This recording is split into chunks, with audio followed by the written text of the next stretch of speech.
last week, you guys are currently on level 6 of Undermountain, the lost level.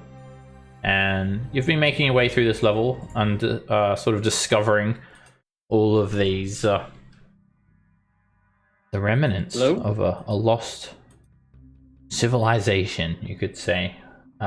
You've sort of made your way through finding evidence of these the lifestyle and the prayers and history of this ancient dwarven clan of the Reliquary clan.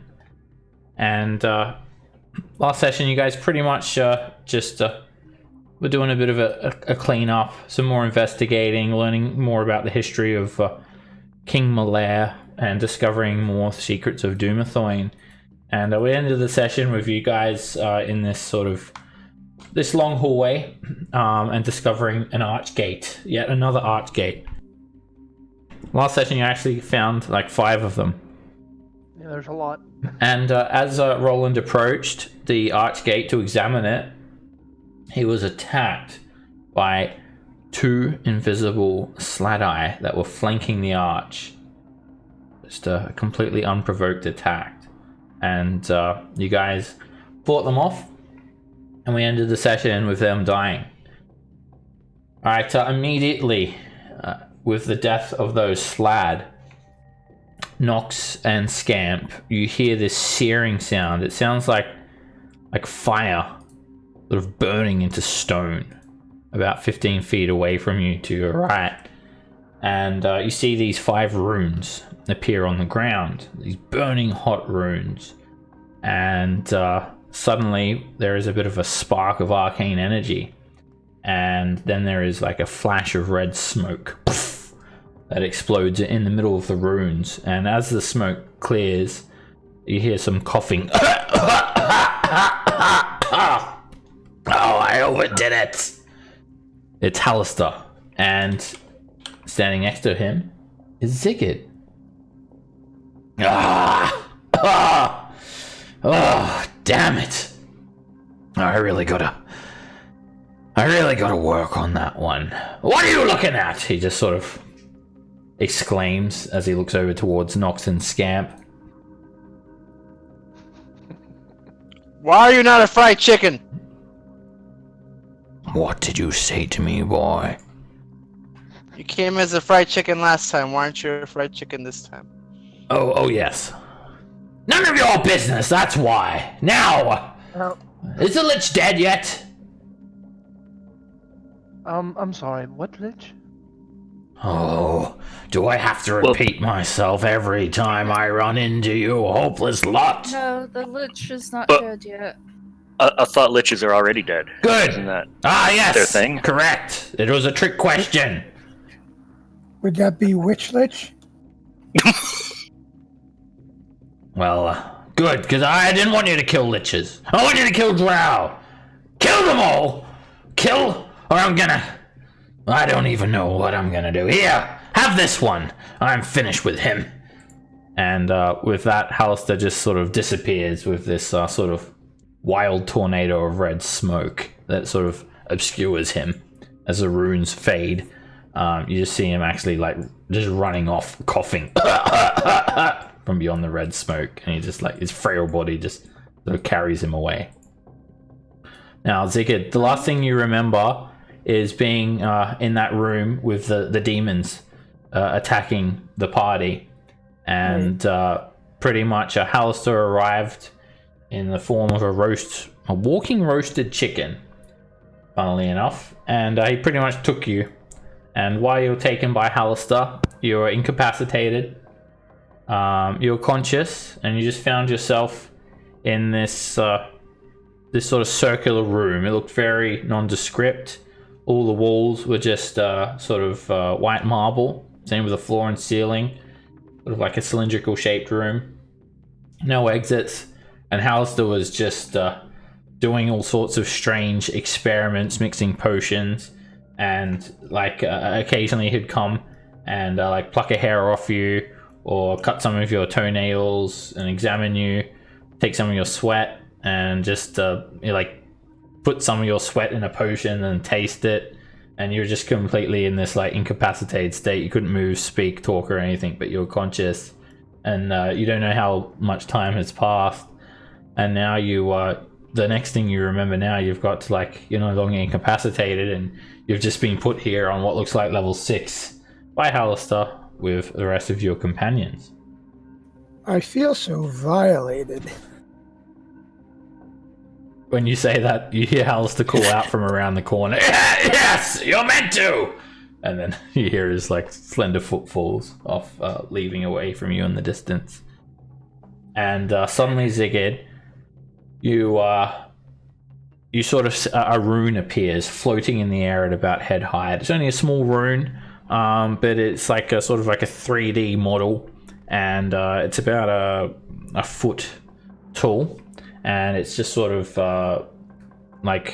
circling itself in the air, just sort of turning around, spinning. And you get a card from the rune deck. Roll me a 1d20. Rolling ducks for cover. The rune just appears out of nowhere. This Well, symbol. I guess this means I don't need to kill the lich now. And what card do you get? I rolled an 11. Take a look on your screen. You'll see a card there above your nameplate on Roll20. Click on that card, and then it'll tell you which one you got. The card's called Rune Deck. Yep.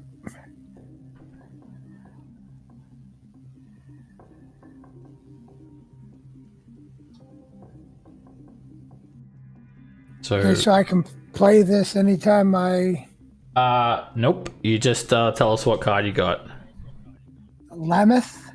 All right. Elder Rune of Security. Oh, I know what that does. You get the Lameth rune, and suddenly it's like the rune appears just like that. It sort of looks like a little tent with a fiery ember in the middle. It's sort of just rotating in the air, and it starts glowing red, and it glows green, and it goes red, and then green, red, green, red, green, red, green, red, green, red, green, red, green, red. Come on, green. Red.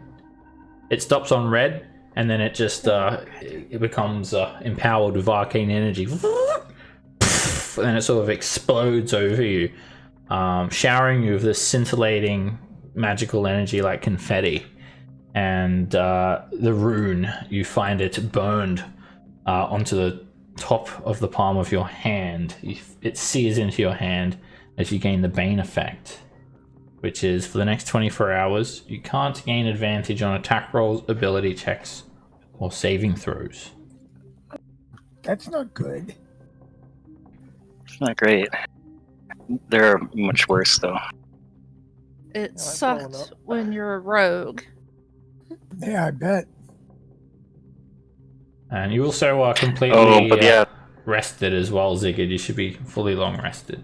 All your hit points, hit Okay. die, and whatever other abilities you have. Alright, when you see that happen, that any signs of that rune are just gone, as that rune is burned into like the top of the back of your hand now, Zigid. And you just find yourself in like a corridor with 2 stone levers set against the south wall with some Deathic runes sort of carved in atop them like labels. A room sort of to the northwest with some old looking stone benches and a stone archway, and then like it looks like a pit or something. There is this rectangular stone lid on the floor. It's like a very obvious white shade compared to the surrounding dungeon tiles.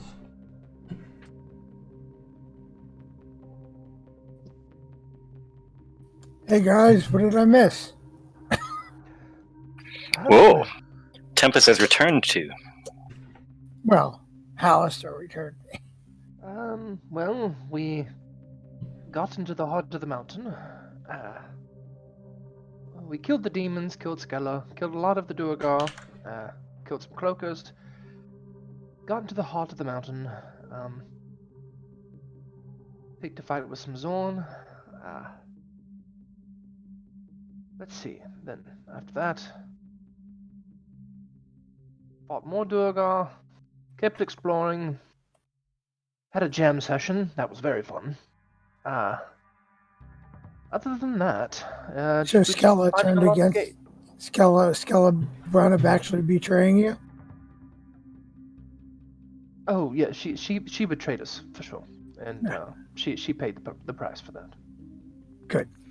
It was a horrible thing. I was very surprised when she betrayed us Out of because I trusted her. like out of character, it was more that she like didn't betray you guys, but she just like you guys were getting attacked and she didn't like help you guys, and then Dagger just started stabbing her. I'm proud of Okay, you, yeah, Dagger. I guess that's true. To be Touche. fair, I misunderstood who they told me to attack. That is a grave I mistake. mean, But the Durgar versus the demon. But in the end, you did actually discover that the Durgar, they had no intention of trying to uncover these ancient dwarven histories. They pretty much just had like a grudge from like generations and generations ago against surface dwarves, and just wanted to just destroy everything, destroy all their relics, and just cause harm to the temple. They did not have good intentions at all. I mean, it's not like we do either. I mean, we would probably Yeah. take everything of value. I don't think anyone here really cared too much about the dwarven, had any sort of dwarven sentiment anyway. But Yeah. I care deeply about the dwarves out there. We're not here rampantly destroying stuff either. I mean, we're just kind of looting and killing bad guys. stopping it from falling into the wrong hands, Yes, or just taking hands as well. liberating it from the wrong hands. Yes. We mainly just destroy the corridors with shatter. All right, when you guys are reunited, you sort of find. I'll just reiterate that this archway is carved to show a gold dragon wormling's mouth open, and there's an actual recess in the mouth, like the maw of the dragon, where like an object could be placed.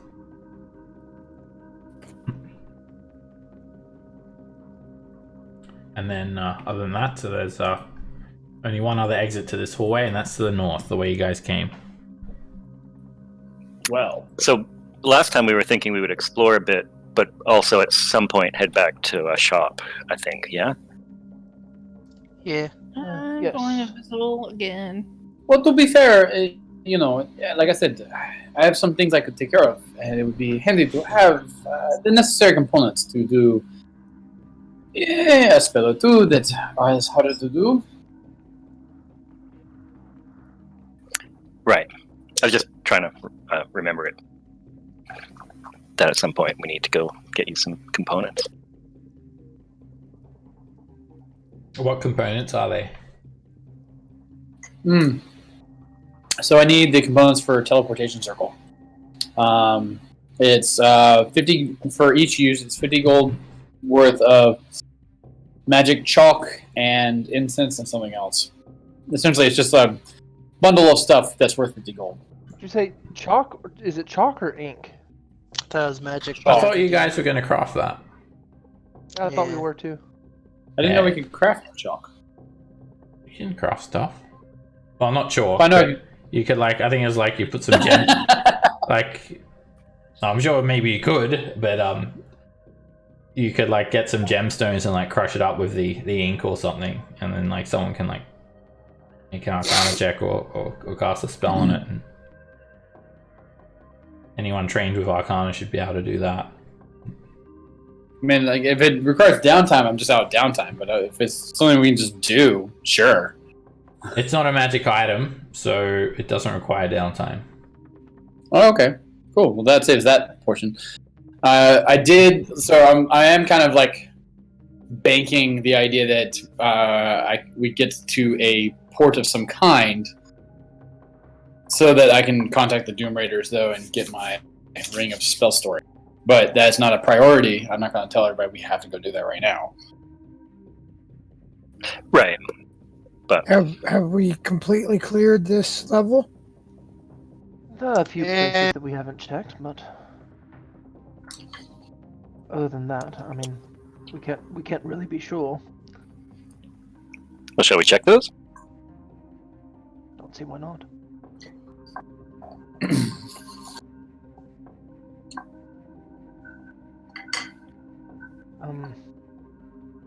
Do you happen to know where they are?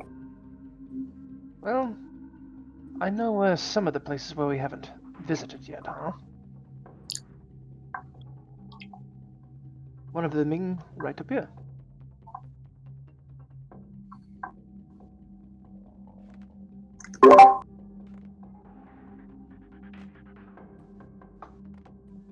This is sort of like a twisting corridor. And Pavel, as you come around the corner, you see this billowing black cloak, some ominous sort of almost Grim Reaperish looking figure, and it just silently, dead silently, just moves away, and you sort of don't see any limbs. There's no arms or legs. It's hovering above the ground. No face, like it's an invisible creature wearing a cloak. Didn't we see one of those before? I did, yes. I think so, yeah. And it turned out to be a Slatty impersonating Hollister. No, I think so. I think that was a different. Okay. that was a different thing. We have seen the black. I think cloak I'm the only one before. who saw it earlier. Yeah, you chased after it for a little while, didn't you? Oh yeah, what I I remember something like that. I'm invisible, so Okay.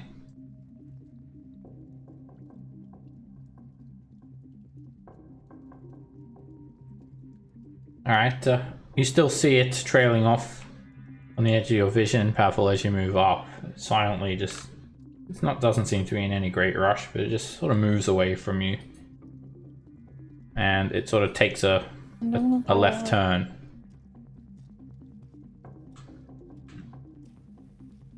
I think following a floating invisible Grim Reaper looking thing is smart.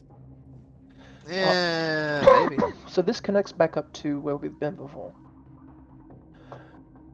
I know this not because of the map that I made, but because of the arrow that I that I put on the map itself.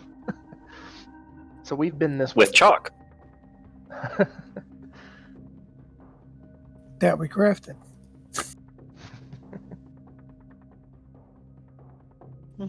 So yeah, up ahead this way, like leading off to the north, it's where you'd fought the undead bullet. And coming around this way, it leads to where the Umberholts were destroying stuff, and there's a couple of arch gates. Seb, I have a question. Yeah. Does the black pearl glow around? Black Pearl does not glow. And it's almost like it's It's not waiting for undead. you. And even you, Dagger, in your invisible, silent state, it still seems to react, just always staying one step ahead of you. And then it just vanishes, just fades away as it sort of enters the threshold of this next room. Which is the bullet chamber. Yes. That's right. This is where we fought the bullets. Umber Hulk. Let's see. This is where you'd fought the Umberholts. They'd sort of smashed through the wall quite abruptly. Yeah. There's a couple of stone arches here. Yeah, let me make a quick note of that. I think I body slammed one of them. You did, and I got confused. They have too many eyes. It's very strange. The husks of the Umberholts are still sitting on the ground. The bodies are they're just dead, laying there. Too bad we didn't have rations here to eat them. Can I harvest some meat for rations? Sure, Do Umber Hulks have meat? they do. It's like lobster, similar to lobster. Nice. And yeah, you can just like rip off of some shell and just slice off some meat there, scam. Just to reiterate, what is the number that is on the gate stone for this gate? I know it goes to the Slither Swamp. 12? Not 12. It's 10. Feels very ambient. Was the southern one 12? Yes. Yeah. I had them mixed up. And the Slither Swamp is level 8. Yeah, you do believe this one will take you to level 8 of Undermountain Slither Swamp using the stone key. Did we find a way down to level 7? We have. Just filling in my map here. Alright, nothing has changed here in the past day. Everything is exactly as you remember it last time you were here. That figure is just gone. It literally faded away into nothing. Like a ghost.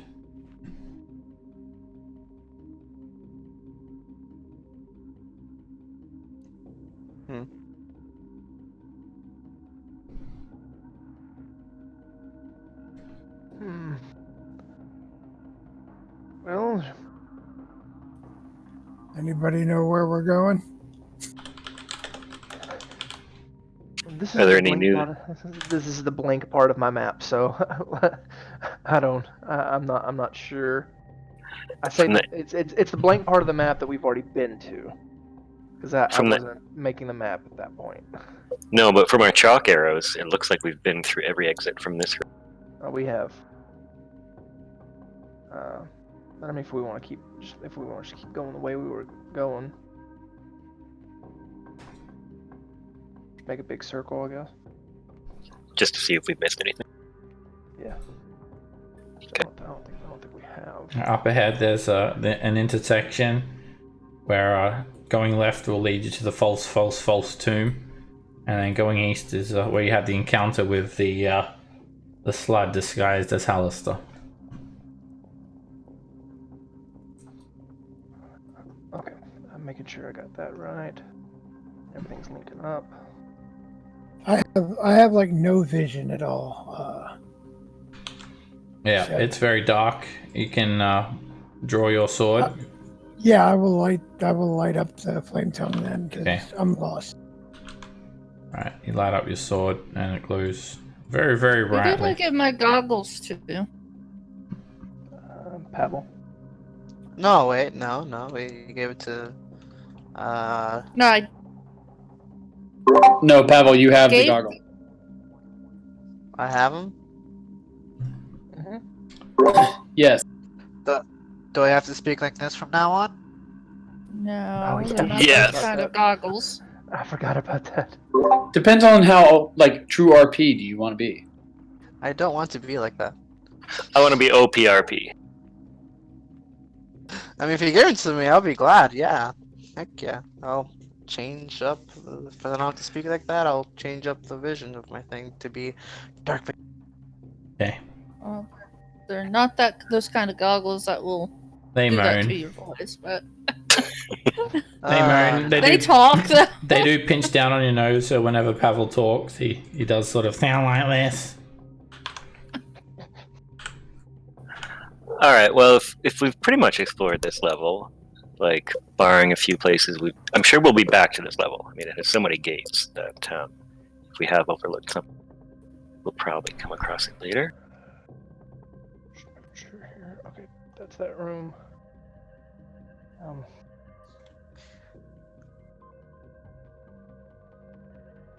This is again the grave of the undead bullet that King Malaire was depicted slaying in this tapestry. The French King of Malaire. True.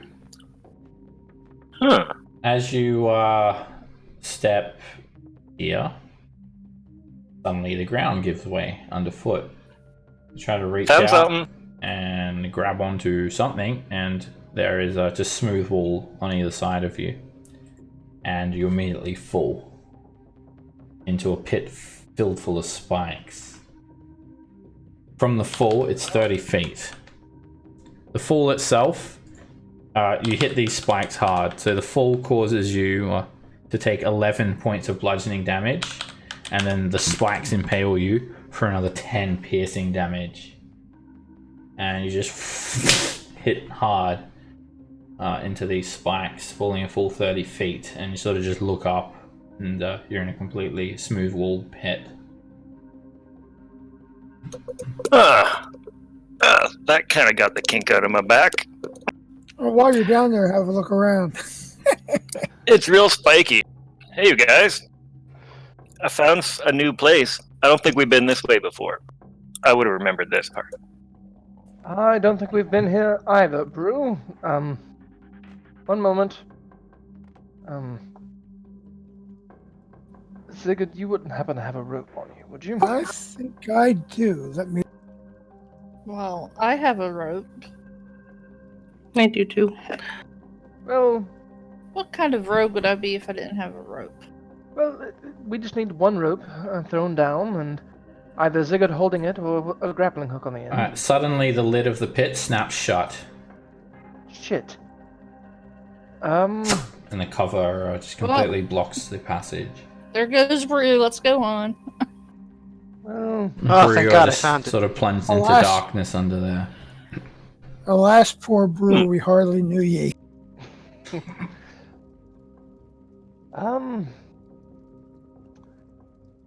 Is there a mechanism for the trap on this side? Because you've seen this exact style of pit trap at least twice now, you can pretty much tell straight away that the mechanism is on the inside. Only brute strength could open it from the outside. Okay, I'm gonna tie a rope around me. There. Don't let me fall too far. I hand one into Sigurd. 32 feet? But the No, thing is, it's about gonna 10 snap feet. again. Okay. It's gonna cut the rope that we had last time, remember? Unless you can disable it quick enough. This That's is true. what I'm going to try for. Alright. And you can't be on that side of the path. Why? How'd you get You over would've there? Because you would have triggered the trap. Can I jump over it? if you have enough strength. In I full do. plate armor. That's also true. You'd be able to clear that with a jump easily, Puffle. Alright. Cue All right, the I'll Mission Impossible give her- music. I'll give her about 10 feet of rope slack. Alright, Dagger, you step forward onto the lid of this trap, and immediately it very abruptly snaps open again. And make an acrobatics check.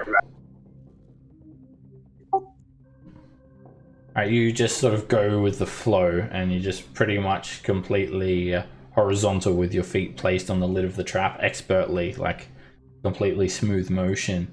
And you see now the mechanism sort of almost at floor height. It's like a spring mechanism, and you can use your thieves' tools to attempt to disable it. And yeah, you're just in there, just like it all happens within about 4 seconds. You just pretty much just tap the mechanism right in the exact right place with your thieves' tools, and a spring sort of pops out, and now the lid is going to remain open. Nice one, Dagger. Thank you, thank you. I think Did it's you- only the second time I've been able to use my thieves' tools. Did you do that while invisible? Yes. To be fair, I mean, we've come a long way since the time I nearly got trapped in one of those. True. Back on level, what, 2? Yeah, it was on back. Prue looks down at his at the blood spreading out of him. He's like, "We haven't come that far." I suppose that's true as well. Well, let's get Brew's big rear end out of there. Not a bad idea. Yeah, it'll take like 3 or 4 of you to lift him out. Or And, one Sigurd. you can make an athletics check, Brew. I'll help Sigurd hold the rope. I Alright, got yeah. extra carrying capacity. You guys easily manage to hoist him out, and he also assists by trying to climb instead of just sitting there, like waiting for you guys to like climb up. It's not an elevator, bro. You gotta pull your weight. There are some very small sort of handholds and footholds that you can use too. All right. Well, All right. Well, we can string a rope across and keep yes, going. as per usual. Yep, anyone with 11 strength or higher can clear it with a long jump. And the 3 weak people are on this side. I can throw them across. Roland would rather try Round to. You could attempt to throw them across with an athletics check. I would rather just tightrope across. I mean, no, that just sounds fun. Go for it, Zigger. And Nox just holds his arms out like, you know, like the Titanic, just like, throw me. Alright, Alright, I'll grab a hold of Nox and chuck him. Alright, make an athletics check. Oh god.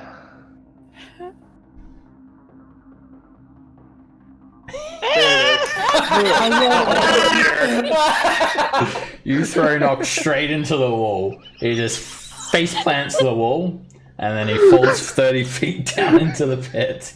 Featherfall! Alright, Pavel, you Nox, you weigh more than you look. you cast Featherfall, and Nox, you can make an acrobatics check, because you're just slowly descending down to these like spikes, so you need to try and place your feet somewhere where you're not going to get spiked, because you still fall like pretty quickly. Like, I mean, alright, you managed to land safely in between any spikes. So as Okay, soon as you said I'll make an look- athletics check, I was like, he's gonna roll now. Alright, who's next to get thrown over? I'll look at Roland and I say, you're next? Brew, can I get a rope? Yeah, Uh, I did. I You did actually, yeah, you sort of face planted the wall didn't there, mean to do Nox, so you still took 2 bludgeoning damage, because you did get thrown 10, like pretty much 10 feet. Oh man. Look, on my habit of trying to cross anything on a rope, I typically fail anyways. It was worth a shot. Alright, the good thing is now, Brew could just drop you a rope now, Nox, and you can easily just hold on and make an athletics check, and he can help you up. At least I got that nat 1 out of the way. I'll mark off a rope and 2 pythons and just leave this one here. Okay. Alright, if you're gonna just sort of string up a rope to get across, then Dagger, you can make an acrobatics check if you're going over like that. Shimmy over. Do I am I the one who has to make the athletics check, or is Brew just lifting me out? Depends on how you want to do it. If he wants to pull you, then he'll make an athletics check. Or if he wants to hold the rope and you climb up, then you can make an athletics check. Oh, Hey! Alright, you get up, Nox. Not that hard to climb Yay! the rope. So you get up, I'd be Dagger surprised. just when you do hammer the pythons, Brew, you've done it a couple of times now, you realise they don't go in very deep at all. But they definitely do get spiked into the wall.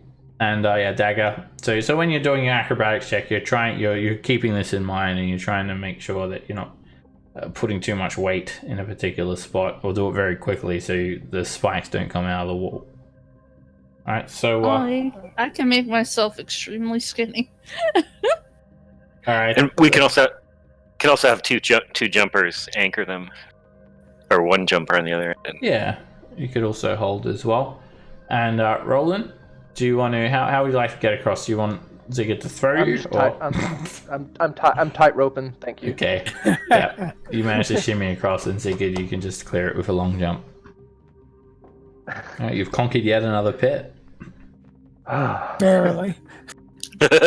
These are becoming our arch nemesis. We really need a 10-foot pole. It's the antidote. Carry a ladder with us. Collapsible ladder. I've been carrying one since first edition. I'm gonna cure wounds on Brew. Is it still a 10-foot pole though, or is it like a 9.5-foot pole now? It's now just a Ah. club. It's a, Well- it's a stick. Yeah, I don't actually have a 10-foot pole in my inventory. don't Sorry. know what- I'm only Forgot about the speaking kitty. facetiously. Up ahead, you've got an intersection north and a sloped corridor leading northeast. Thank you, Skip. I'm pretty There's- sure I know where this goes. More this place up ahead here to the north. It looks like some sort of reliquary, and it's been completely Oh, despoiled. another one. Scamp, I get 10 pit points too, yeah? Not for this lick your wound. Okay, thanks. All right, so as you guys come into this room, you can see more of these pedestals and stone tablets on easels. Like it looks like a gallery.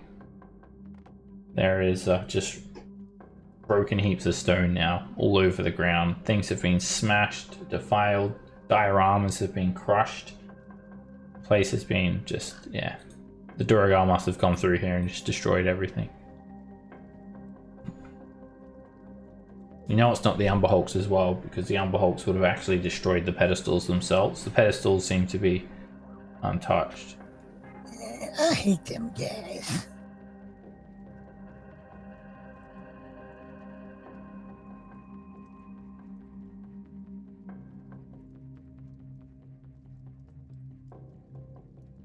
I think I know where this leads.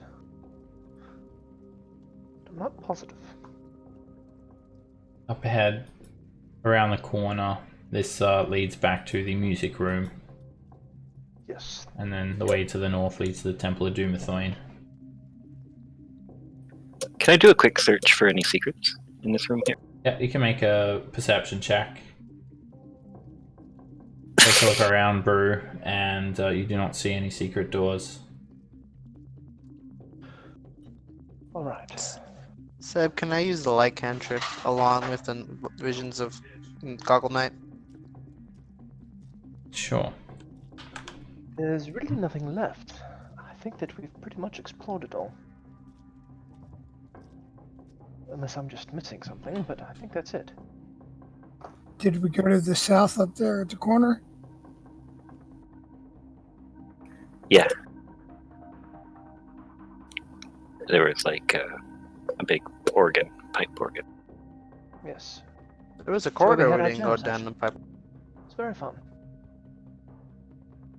Is there? I think so. So, where to This- now, it's guys? This way to the temple, and then down here's the music room.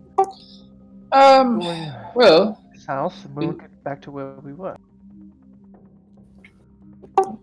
we could easily just head back to Skullport, do a little bit of shopping, or at least selling.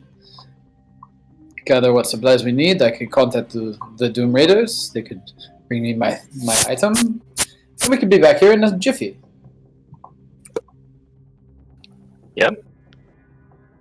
Sounds good.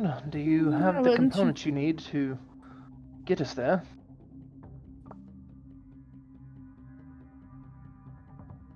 Or are you talking about going through one of the numerous gates here to get to the third level? Is it third? Third level. Yeah, skull. To be fair,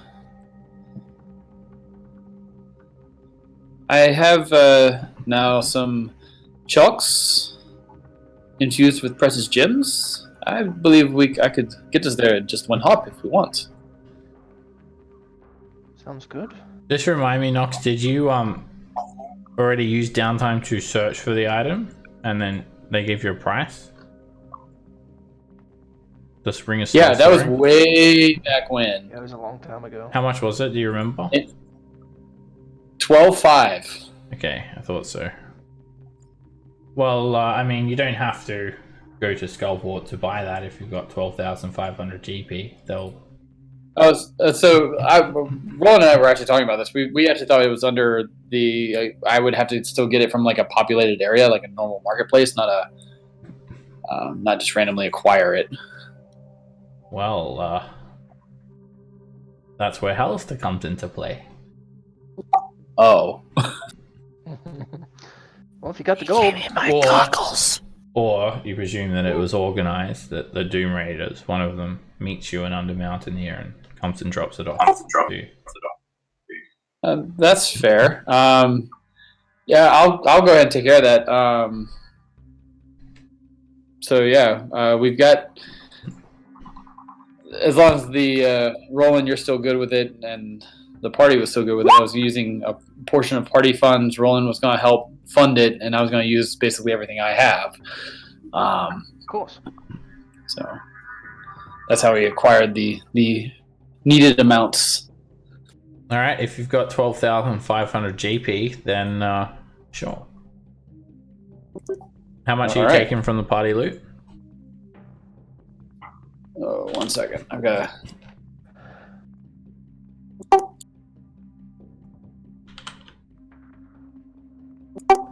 from personal. I have about 3,000 in my bag of holding in coinage. So. Mm-hmm. I've got 144 platinum and 248 gold in just my personal stash. So you're about 9,000 off. Yep. 1 second. We did the math the other day. Okay. So about 9,000 All for party loot. It's basically from the treasures, because we've got like a whole bunch of treasures worth a bunch of gold. So we've got the fist-sized diamond worth 1,000 GP. We've got the alabaster triptych, the dwarven wedding worth 250 GP. Red crystal tankard 250 GP. Elf warrior's golden gauntlet is 250 GP. Golden belt with obsidian buckles 250 GP.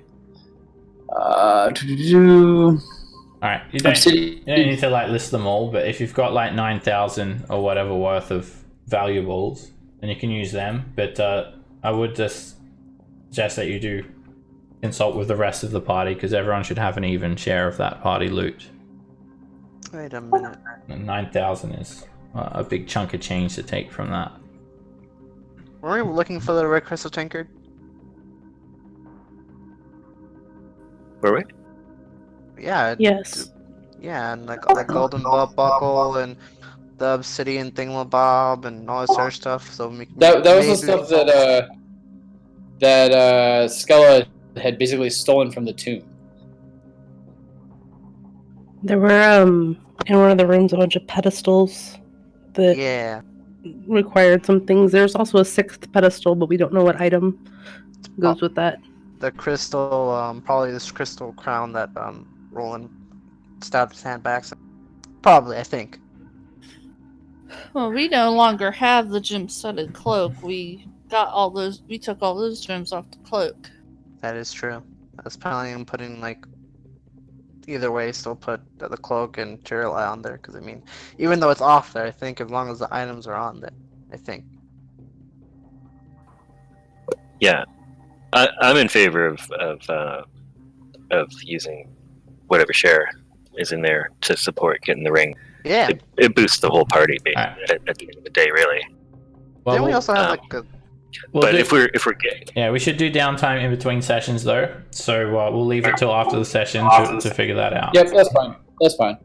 As these things can take time to figure out, and yeah, downtime's meant to be done in between sessions. I thought we'd already agreed to spend party gold on it. We did. We'll figure out in between where all the sessions. amount So comes from, either so. at the start of a session or after a session, but not during. You guys can do the downtime. We'll skip it for now. We'll talk about it on the break. Don't worry about it. Okay. So, I feel that we've explored pretty much everything that this place has to offer. What we can do, we can take a quick rest, either here or wherever, and then go ahead and head on down to level 7. Are we talking a long sleep or just a quick the pick me up?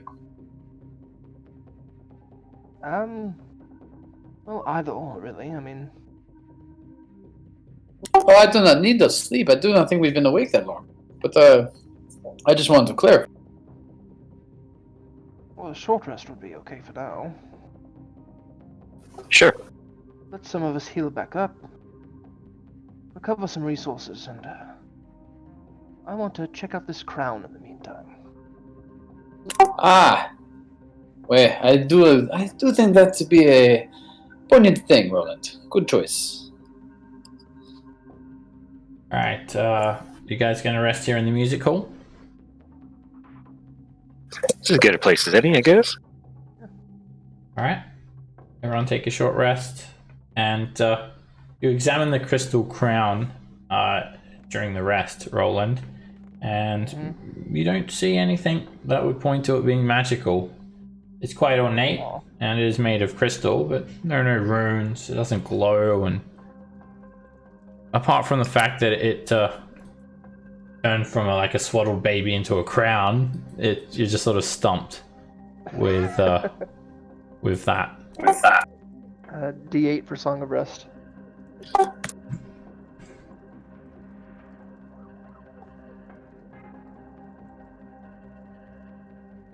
Still very beautiful crown. Oh my god. Yeah,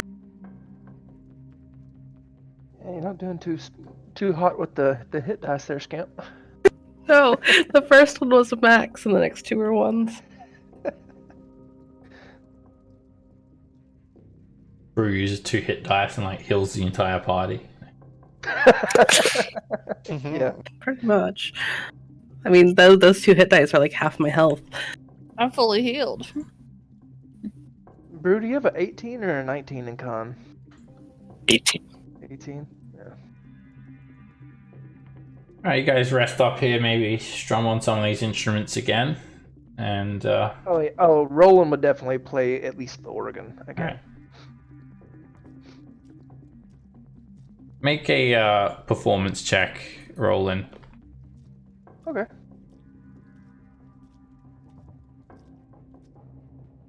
Alright, you Subpar for Roland.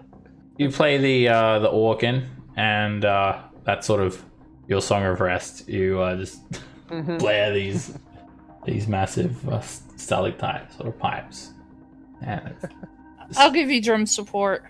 it's a very, very peaceful sound. Helps everyone rest a little bit better. The vibration would just like I call this the song of lull the you. deaf. Until Sigurd starts singing.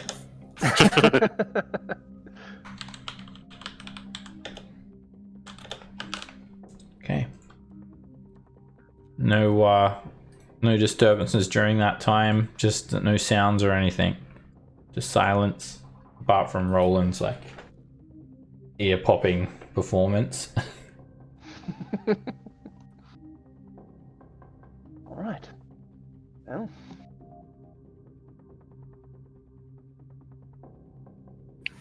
This way then? upward and then downward. Which I guess in context that wouldn't make a whole lot of sense. It's north and then south. Up and down would make a lot of sense. Because our characters are seeing this in a 3D environment.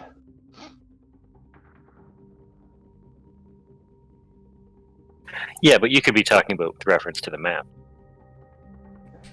Right, this door here leads to the area where the privy was the door that sort of closed itself. Yeah, it's the restrooms. Then Come around down south to this circular shaped hallway, a couple of round alcoves, and then around the corner to your left you start to see just some rough terrain, some very natural looking, freshly and roughly hewn tunnels carved straight through the limestone. I didn't check out what's up here. It slopes down quite aggressively as well. The tunnel's about 8 foot high. I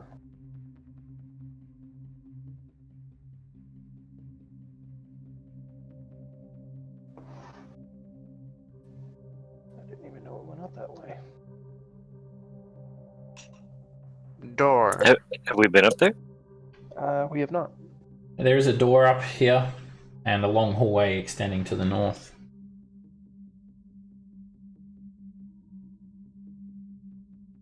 I would like to open the door. Alright, you pull the door open, Pavel, and you see a circular room. It has a dome ceiling and it's very, very high. It seems very sort of religious in bearing. And you see 6 stone beds with their headboards resting against the wall. And there is a shallow niche standing empty above each bed. And at the foot of each bed, there's a stone chest. But each chest has been smashed straight open. And you see these little statuettes of dwarf kings smashed on the floor, just pulverized into pieces.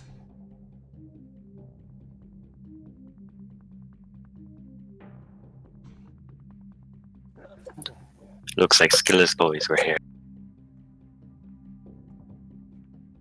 They scamp went to go Well, collect why don't we knocks. give the room a good search to make sure they didn't miss anything?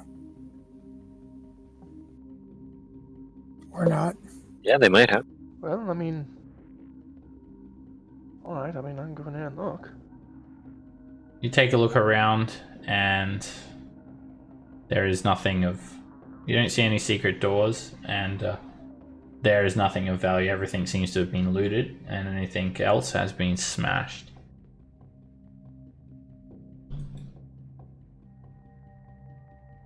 Another door up ahead and it's sort of slightly ajar.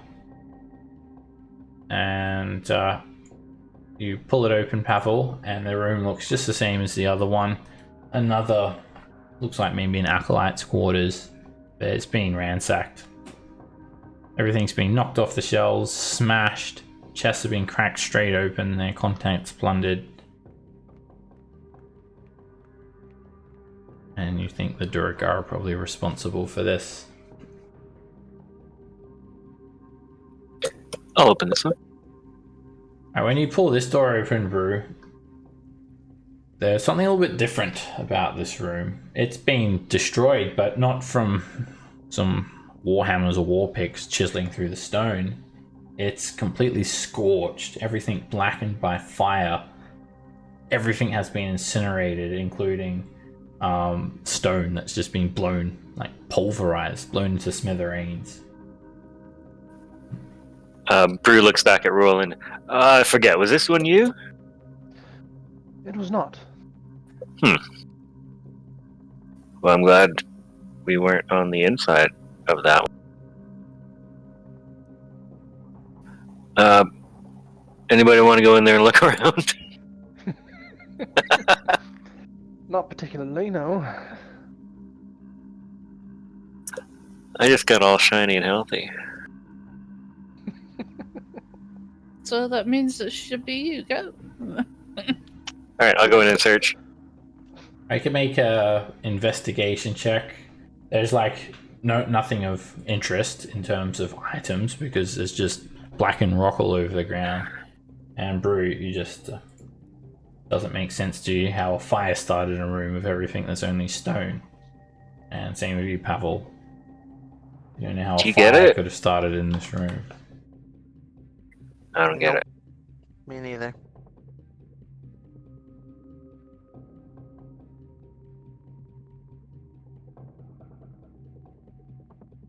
Well, since they didn't get immediately immolated, I'll check too. Okay. Go for it. Nope. Yeah.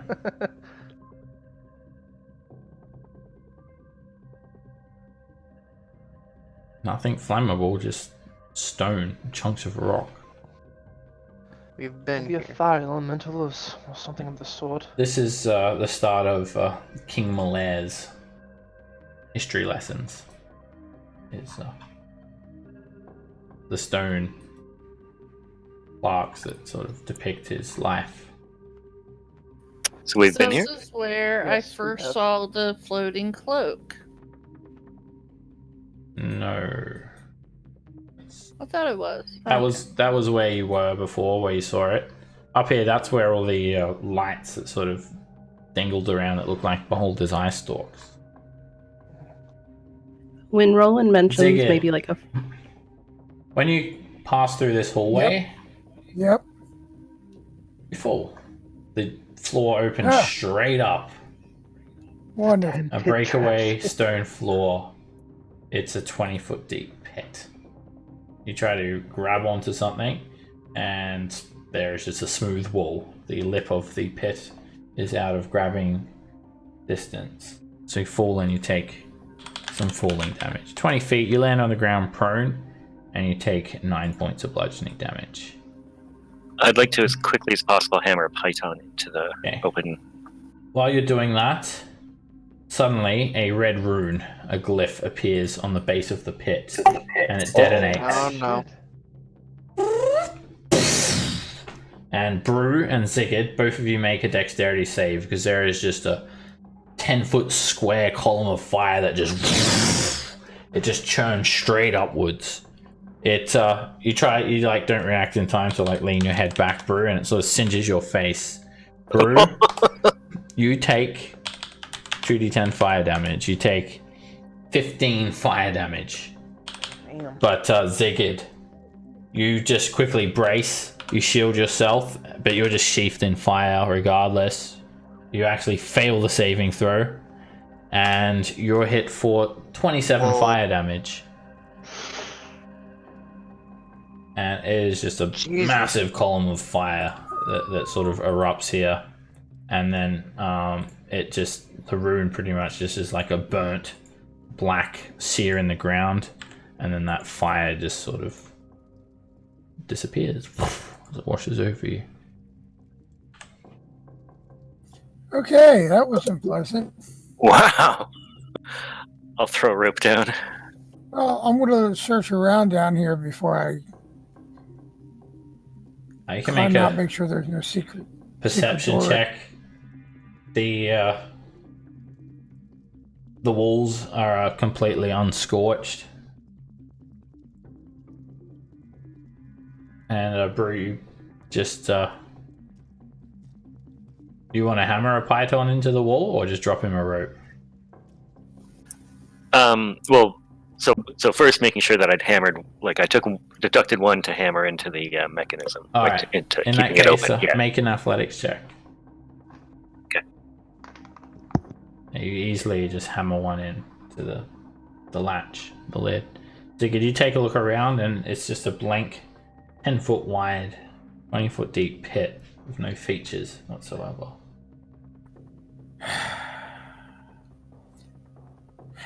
All right, I'll climb out. You can, I can load. if you want to try and climb out yourself, you can make an athletics check, but if Brew does drop you a rope, then it's going to be a lot easier.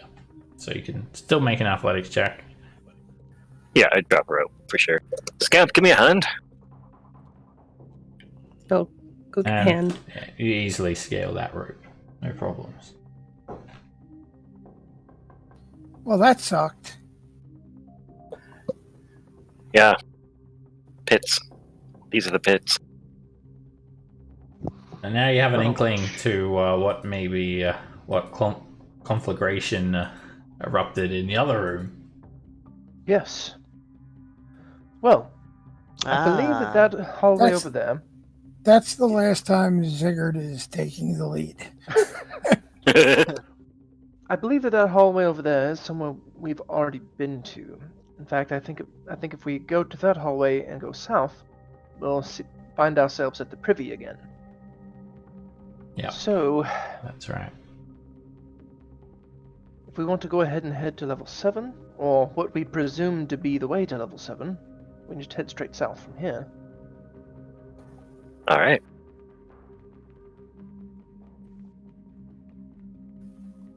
We always find ourselves on Nox stuck on the wall. That typically is the way, yeah? We always find ourselves on some sort of aside. Right, the ground slopes down here. 8-foot high tunnel, very, very roughly hewn. And you actually find 3 tunnels converging into one up ahead. And it travels very steeply down to the southeast.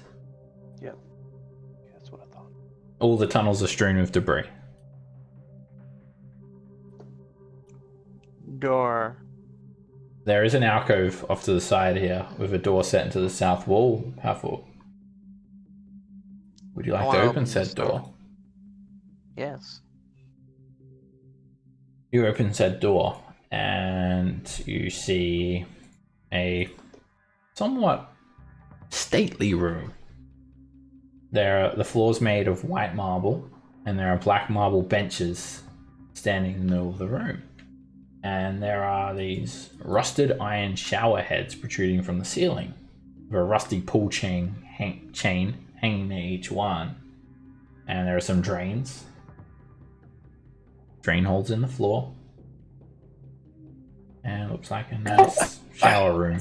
At least we know that they like to Strange keep room. clean. Well, they had running water. That's not bad.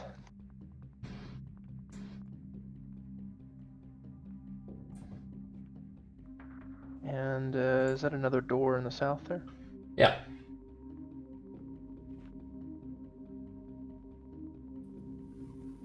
I'll push it over. We keep finding more places to explore. Alright, Brew, you can't push it open. It's a pull door, so you pull it open. Should I roll an intelligence check? I'm sure you can figure that out. Maybe the third try. Is this what I think it is? So, it may be. In this room, there is, it's hot. It's warm in here. And there's heat billowing out from this vent. It's a low ceiling, 8 foot tall, and 10 foot tall, and this vent is like an 8 foot tall, in the center of the room, an 8 foot tall, 5 foot diameter, cylindrical copper tank, and there is a copper pipe extending upward from the tank, disappearing into the ceiling, and there is a small iron wheel protruding from the wall, just inside the door over here, and there is a black marble bench hugging the wall. I'd like to quickly cup some. I'd like to cup my hand under this thing and like loosen up to see if anything comes out. All right, the wheel is sort of seized up. Make an athletics check.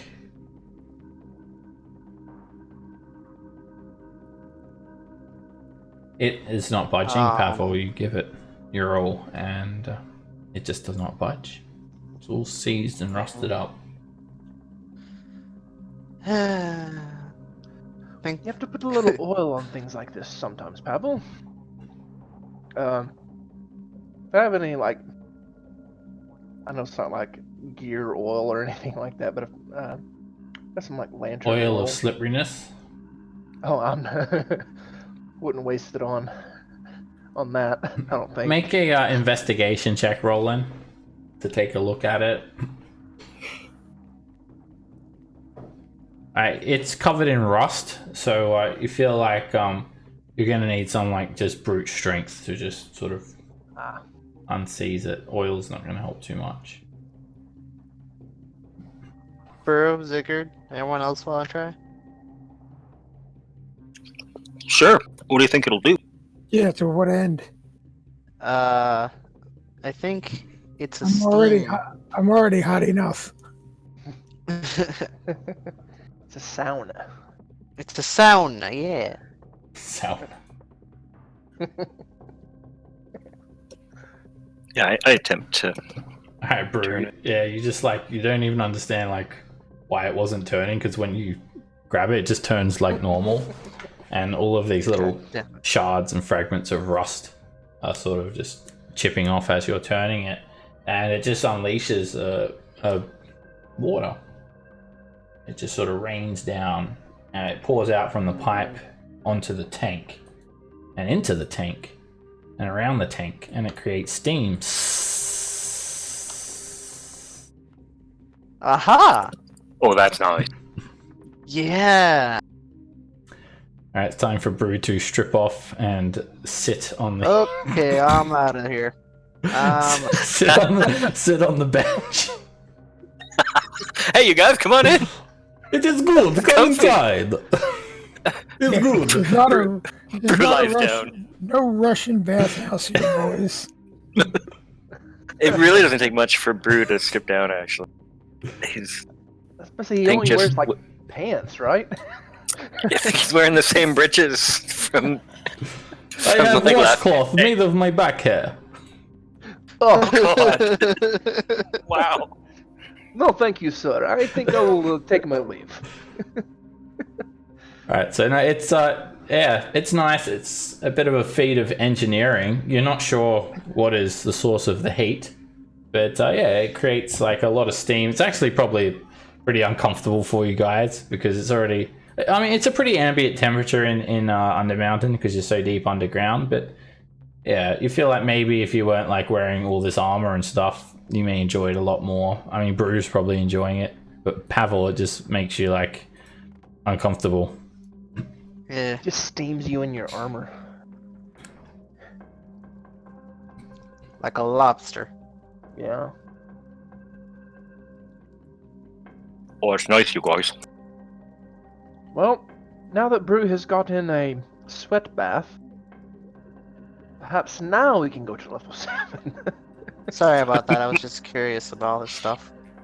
Oh, I'm glad we did that. I feel great. Oh, okay, cool. Brew comes out, he's sort of glistening. Wow, Um, I feel fabulous, you guys. You really should try it. I'm going to, while I'm thinking about it, I'm going to cast Cure Wounds, and this will be through my guitar. I really need to put an extra. So it gets Cure like Wounds on second level. I think I can only cast it with first level since it's only an uncommon. Okay. I think there's one that you can cast at third level, but I'll cast it through the guitar at first level for Zigguard. And then I'll cast it again myself at second level.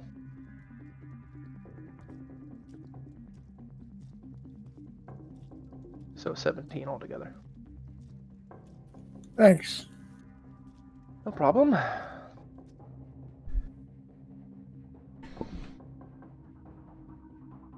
Alright, the water actually just sort of shuts off and steam just sort of escapes.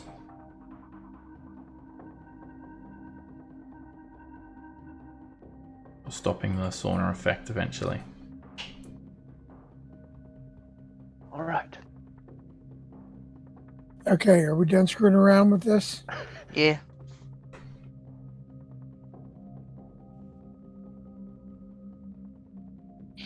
I remember Hollister saying, don't go to level 7 until you take a sauna. I don't think he said that, but all right. Something like it. I'll let you have that one. Okay. Guys, I'll head down this slope. This slippery slope. Once you head down it, it's not really slippery. You can easily head back up. It's actually very unslippery. It's like so much to grip your feet into because it's so roughly hewn. And where's Nox? There we go. All right, you guys head down for a couple hundred feet, and you just find yourself in like a subterranean cavern now. There are no dungeon tiles. None of the walls have been worked smooth. It's you're truly just underground, and that's what the place feels like, a cavern. And eventually this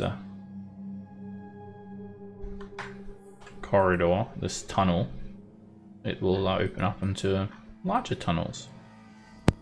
And welcome to level 7, Mad Goss Castle. Woo. Everyone gets 1 week of downtime. Yay! Yes. Right on. Way to go, you guys. So Hey, Seb, I don't know if you grabbed me. I can't see anything. I'll resend to you. Northwest. Yep, see it now. So yeah, you've headed down for a couple hundred feet away from level 6, and you've definitely gone deep enough that you've realized that you've entered like another level.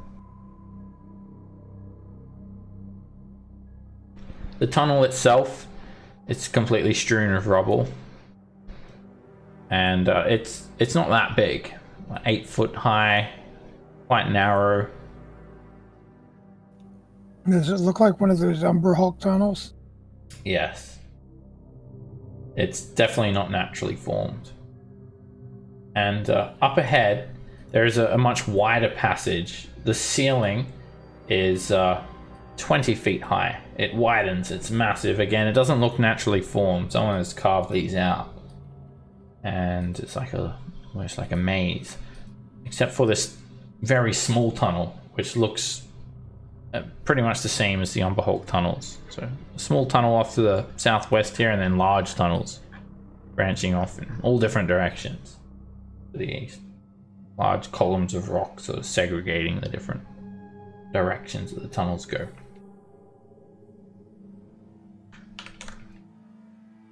Oh, this is going to be a nightmare to map. I can already tell. Where should we go?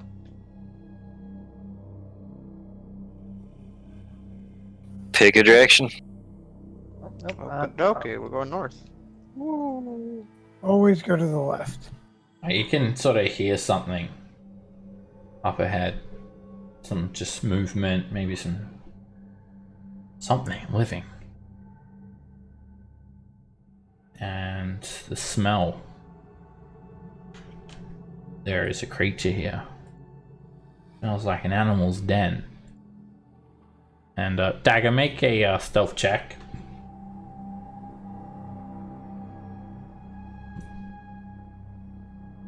Alright, up ahead there is a large cave bear. And it's just sort of scratching around, surrounded by a big pile of bones. And it's just sort of snorting.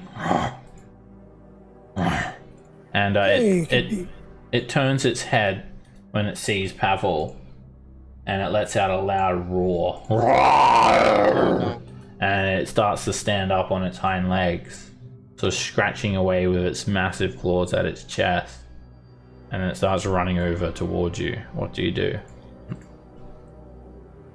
I think of rations, and I'm a little scared, but kind of put my hand out. Brew, you want to go wrestle the bear? Oh, there's two. Alright, there's another one.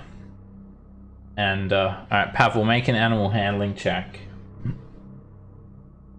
I'm terrible at these. This is going to be great. I believe in you. Thank you. Is Scamp AFK? No, I was just in the back. Okay.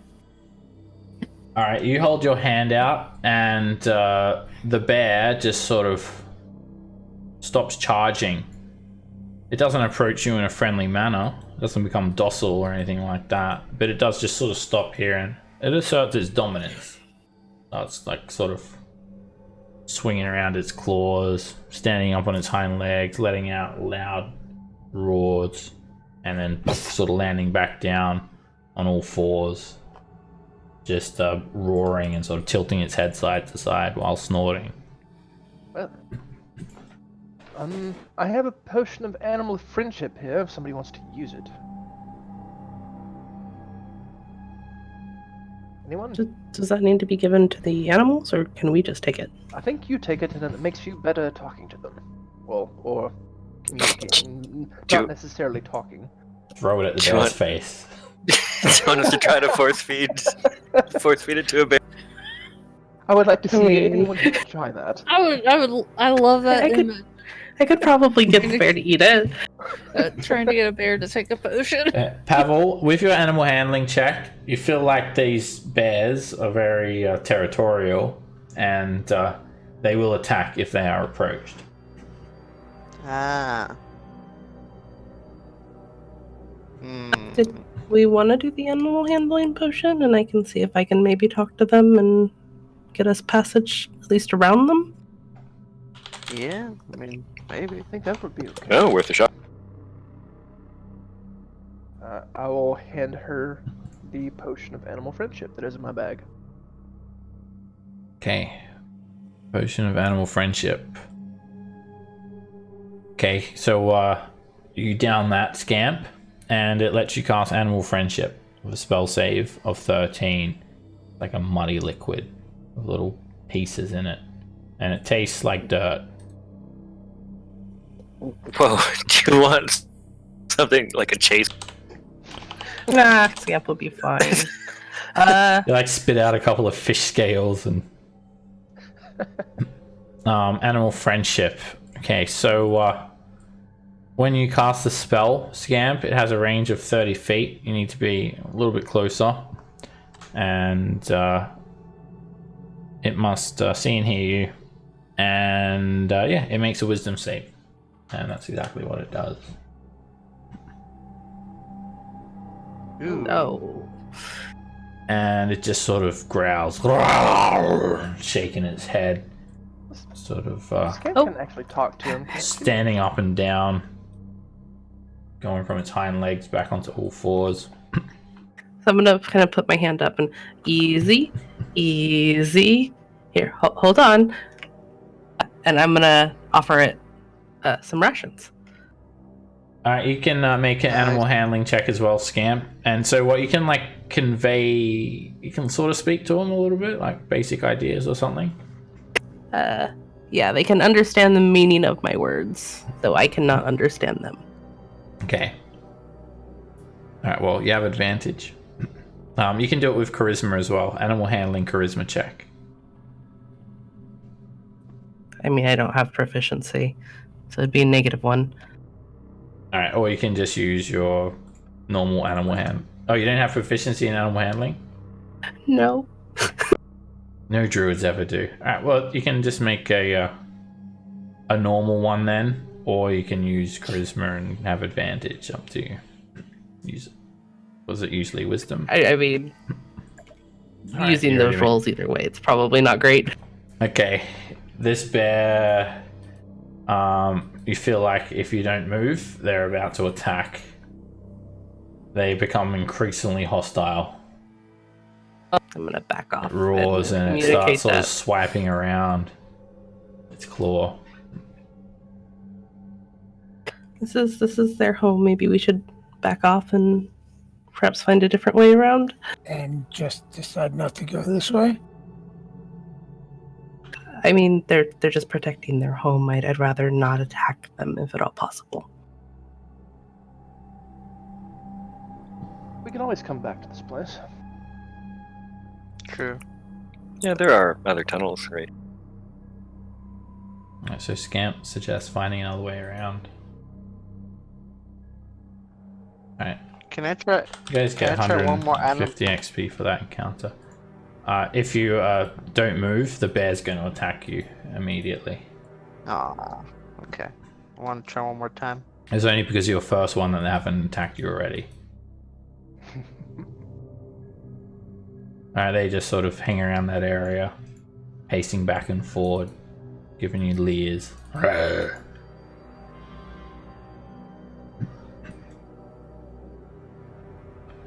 Alright, this cavern up ahead here, it is absolutely enormous. It is so large that no one can see what lies down in this massive pit. There is a ledge that sort of runs along the side of this pit, and the actual ceiling is just blackness.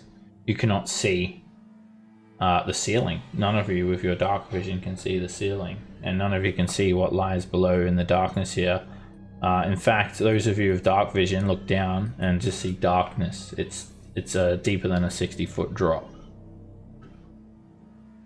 Well, I would advise against falling off.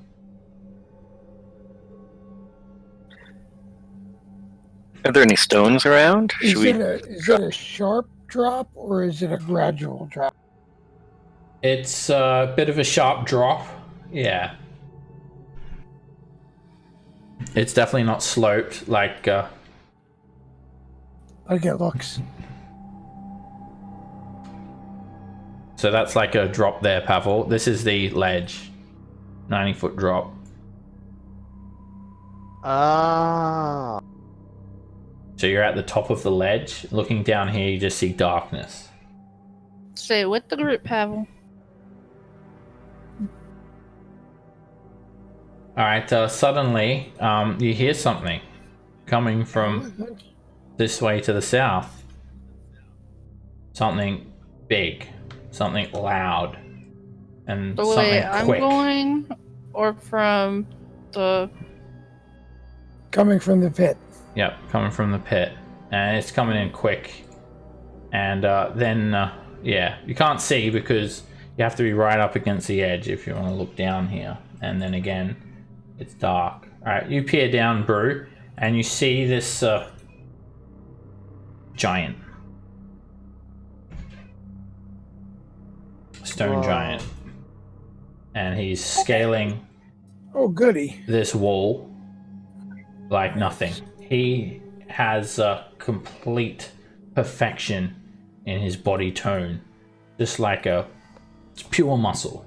And he's about 18 feet tall, and he's like he can clear like 60 seconds of climbing in like 2 seconds. He's just like pretty much leaping up this ledge. And you just sort of peer down, and like by the time you peer down, Brew, he's already like pretty much upon you. I suspect you guys are wanting to hit too, right? I like this guy. He kind of looks like me. Says Brew. And I say in giant, hello there. He has he wears just like a sort of a loincloth draped over his body, and he does carry a stone club in one hand. He's actually climbing with one hand. Has the club in the other, and just using his legs in one hand to climb up. And he sort of stops at the top of the ledge, poking his head up above it, and he sort of responds at you, Scamp. You and Giant. Little insect. Little intruder. We're just passing through. We didn't mean to intrude or anything. Lies. Lies. Lies. You are the one playing the tricks. I don't believe I've played any tricks. This is our first time down on this level. Do you live here? Make a persuasion check, Scamp.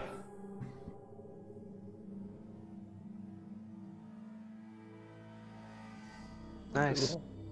He Better than looks my pretty animal angry. handling. You know we live here. You come and use your magic. Play tricks on us. Little insects, I have found you. Mother will be pleased to know that I will crush you. Mother! Mother! His booming voice, it yells out, sort of, his voice thunders around and echoes around this large cavern. He's sort of tilting his head off to the east. I have found the little insects! He yells out. So are we going to wait till there's more of them, or should we take care of him now? You can't understand what he's have saying, Sigurd. He's speaking in Giant. Unless you can understand Giant. I might actually. Let me look. I can. Alright, you can understand this conversation then, and immediately you're realizing that he's suddenly turning hostile. Yep. He's calling for more, and he's getting ready to attack, so keep trying to talk to him if you want. Alright, suddenly he just sort of turns to you all. Little insects, I will crush you. Show me your might. I will enjoy the challenge. And then he lets out a loud roar that sounds like a bear's roar. Doing this. And he's like just about to leap up onto this ledge and like try to squash you guys with this stone club. Alrighty. And everyone can make, before we start this fight actually, if anyone wants to recall knowledge of stone giants, they can do so with a history check. Okay. Yep. Damn it. Oh, Roland's the only one that Alright, doesn't know. stone giants are probably the most peaceful of the giants. They're usually xenophobes. They stick to their own. They're not evil. You feel like this is a little bit out of character, and obviously he's mistaking you guys for someone else, or accusing you of something you guys didn't do. But I mean, he very much seems like he's got the intention now of just pulverizing you guys. Alright, Scamp, you're up first.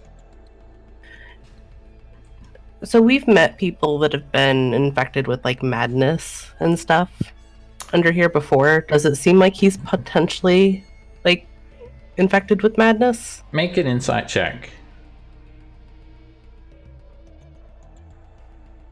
He seems perfectly healthy, perfectly sane. You feel like it's probably a mistake of a case of mistaken identity, or maybe you did something that you're unaware of to anger him. The Scamp is just kind of gonna sigh a bit. It really didn't have to be this way. Just Little trying to insects, talk, enough though. talking. Time to squash you.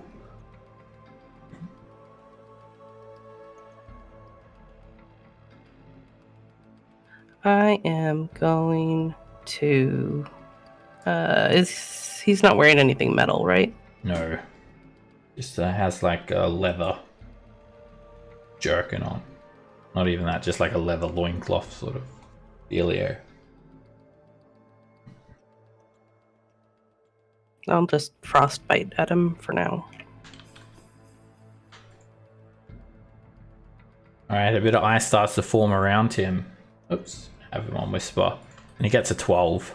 And ice just sort of sheaths his elbow, freezing up that joint. And as you run away from him, Scamp, he reaches up and tries to boop you with his stone club with an opportunity attack. Oh, And he just sort of pushes it Whoa. forward like a snooker cue, but it sort of falls short and misses you.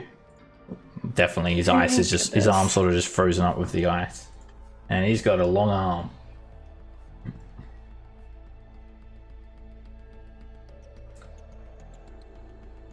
That not only that, you hear the roars of cave bears coming from that direction, Scamp. The thundering sound of their claws coming towards you. Dagger. Should have taken care of the bears in the first place. Okay, I will take a shot at the giant.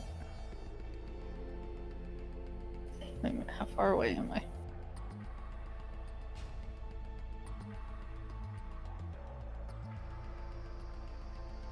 Yeah,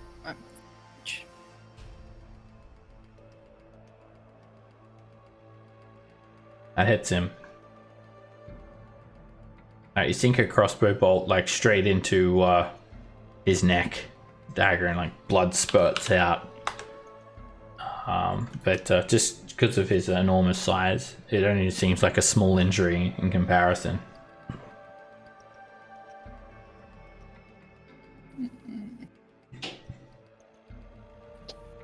I will stay right here.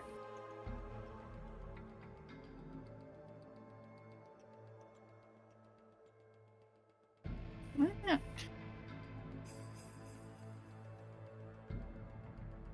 Rolling.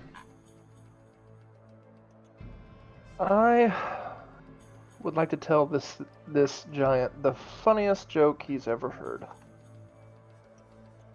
Alright, he just touches. And he makes a wisdom save. Fail. And he fails. So he just like lets go of the ledge. Sort of grabbing his chest from billowing laughter. And he just falls. And he falls 80 feet Well, you guys don't see how far he falls, but you just hear the loudest of thuds just crashing onto the ground. Not bad for a first level spell. And then he makes another wisdom save. He does he drop what he's Advantage. holding? I don't think he drops what he's holding, so he holds onto the club, and yeah, you just see him like disappear into the darkness below. And you still feel the spell taking effect of him. Alright, we're still in initiative though, because there are other hostiles in the area. Alright, that one's taken care of for the moment. Maybe not forever, so let's be prepared, everyone. And then I want to bonus action. Power chord, and this will be for everyone but Dagger, who seems to already have 10 hit points. Yeehaw. Hey, I can always take more. I mean, if they stacked. I'm not at maximum.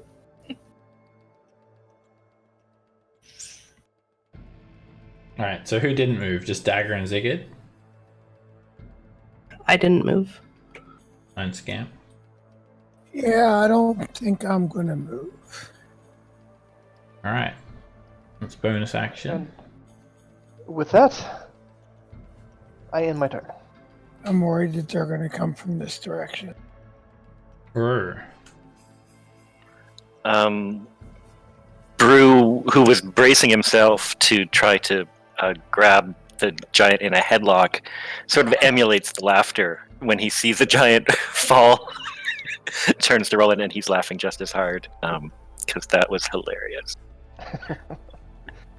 I'm gonna go here and pull out my adamantine morning pick, or war pick. Morning pick. It's like my war star and my morning pick. And just ready in action. We don't need to know about your morning pick, Brew. Oh god. Wow, the images. Ready in action that if anything... I only care about Nox's morning pick. This quickly went somewhere. If anything big and furry comes at me, then I'm gonna try to stick my war pick in. Okay. Let's hope that you don't see a mirror doesn't come around that corner, Brew. Yes, I'm also gonna ready versus approach anything to come around the corner there or come up the pit.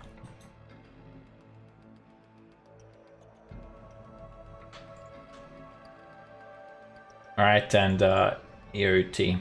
Okay, you just hear this bellowing laughter. Just the thundering around the cavern from the darkness below. And then it He stops. succeeds. And then it sort of, you hear him just yelling, Mother! Mother! And another cave bear roar. Glenn Danzig. Probably would help our cause with the whole tricksy magic stuff, but you know, whatever. Nox. We didn't start that until he got violent, or almost got violent. Let's see.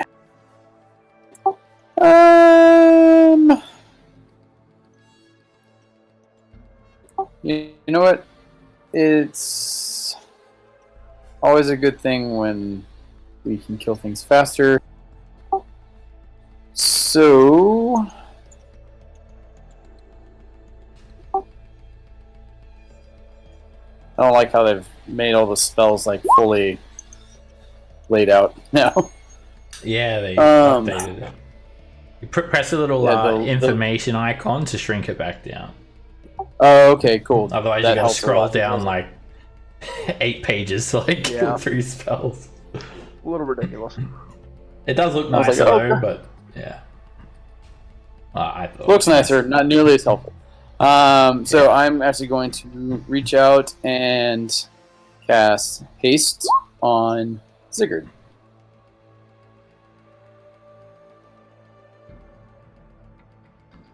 Alright, haste goes on. +2 AC, advantage on dex saves, extra action. double movement speed.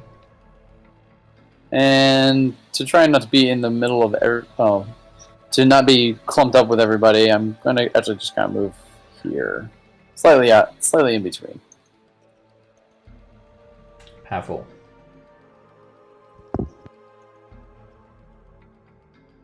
Okie dokie, I'm gonna move right here to clog up the tunnel, and just as brew, I'm gonna radiant action to see if when something comes by, I'm just gonna shoot it, and that'll be the end of my turn. Okay. At the start of this round, the cave bears are coming. They're going to join initiative, and those of you that can understand giant hear these words coming from the east in a somewhat feminine voice. Obsidia! Rhodos! Your brother is in peril! Grab your rocks! It must be the insects! Come and help your brother! And a very tall female stone giant. She appears from around the corner. Her footsteps just shudder the ground. She's dressed in a like a loincloth as well, and it must be the mother.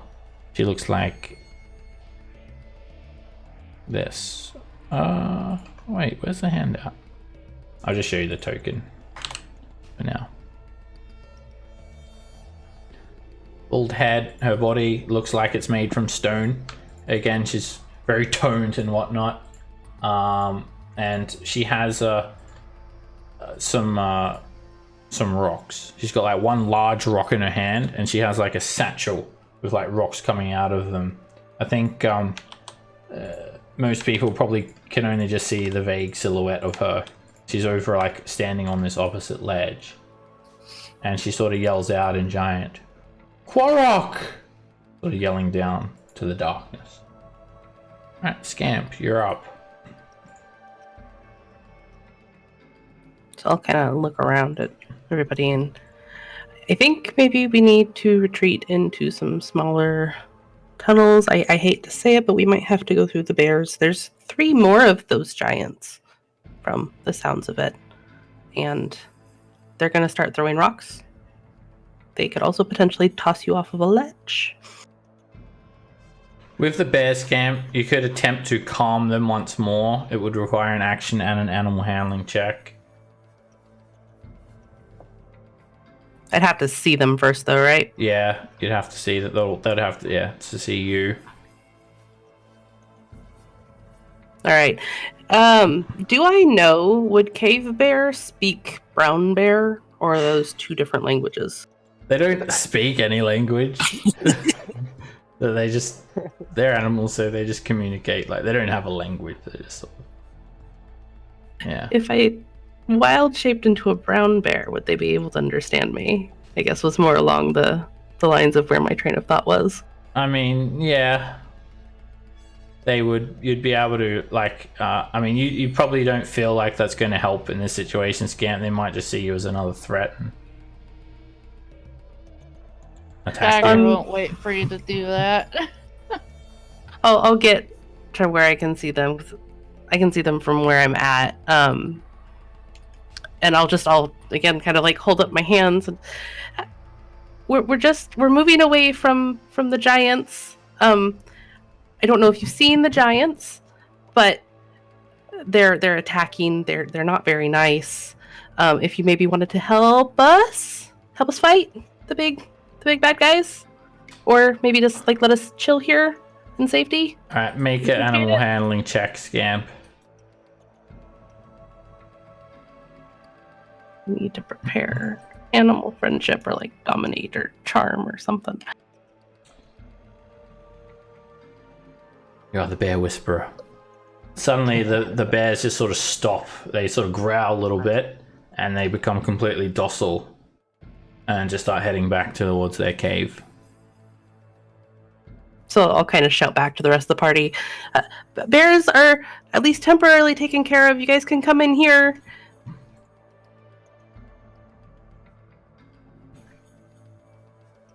Dagger. Okay.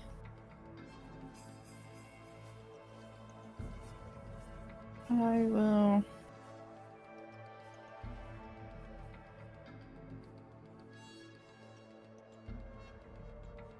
Come over here.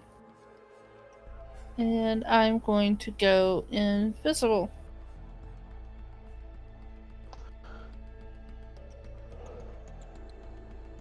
Alright, use your action to go on Viz.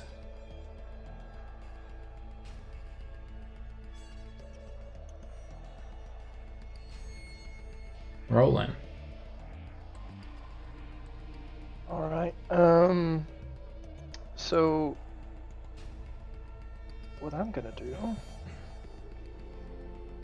I'm gonna play a quick couple of notes on the guitar, and then using the guitar, one of the spells that I can cast.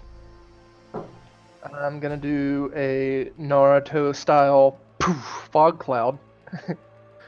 Let's see, where do I want to put it?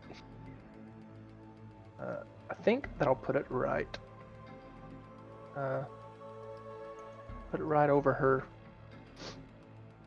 So she's heavily obscured. That way, she will have disadvantage. Keep in She mind that tries you to can't throw see. rocks from there. You can't see into the fog cloud either. So she'll also have advantage on you. Oh.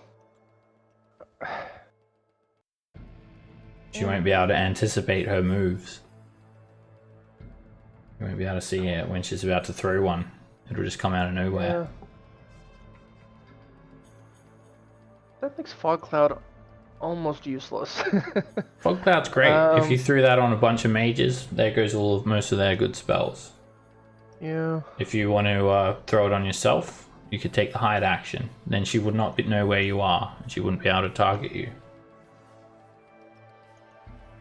Well, I mean, it'd be an action just to cast it. Or your allies could hide in it. And then they will not be at risk of having rocks thrown at them. Well, in that case, I'm not gonna do that. I didn't think about that. If I could take that back.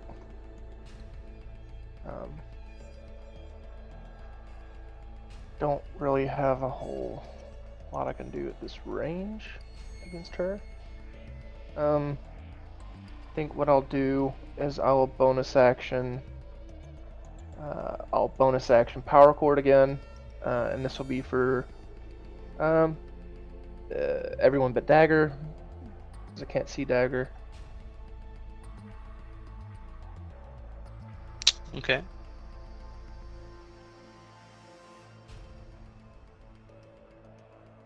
Is anyone moving? Raffle? Yes, I'm going to.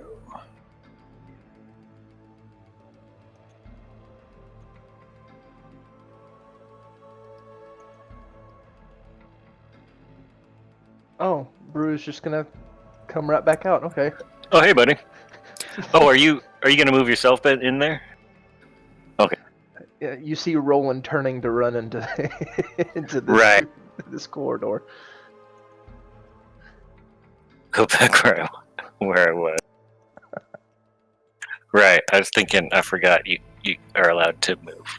It's all good. And then for my action, I will use. I'll just viciously mock her.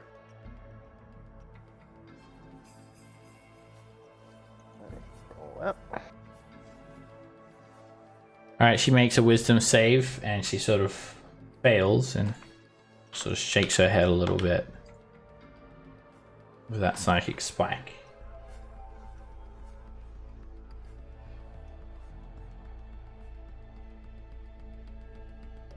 Start running inside.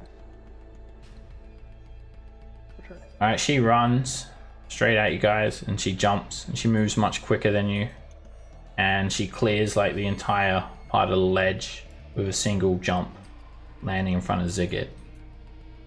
And you can use your reaction if you like, Zigid. Sure, that gives me an attack, right? Yep. But not advantage, correct? You don't have anything that gives you advantage, no. That's a crit. Boom! Don't need it. Wow. Okay, I think Great Weapon Master does something for me here. Let me roll the damage.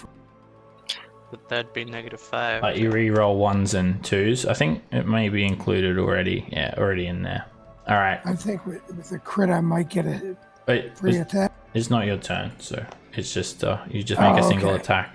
Alright, Okay, you gotcha. just slash her with the flame tongue, and it's just like a devastating blow. It slashes her across her leg, but she barely feels it. And then she just sort of looks down at you and sort of yells at you in Giant. Leave my son! Do not touch him! And we will not squash you, insects. How do you guys respond? I can understand her. Same. Those that can speak Giant, how do you guys respond? We have no reason to quarrel with you or your sons. It seems like it's a case of miscommunication. We're just trying to pass through. He attacked us. Quarrick? Yes, mother. The insects. I wanted to squash them.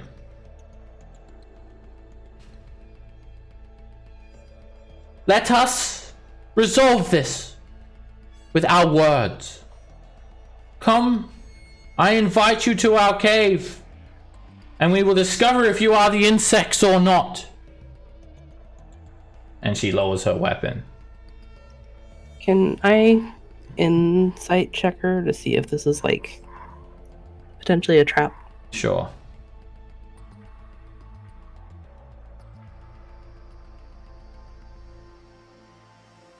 It makes sense.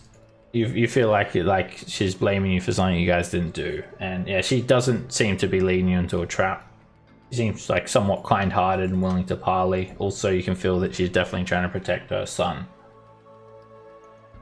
So I'll translate what she said about going into her, so their home, to the rest of the party, as well as what I gleaned from my insight as far as my.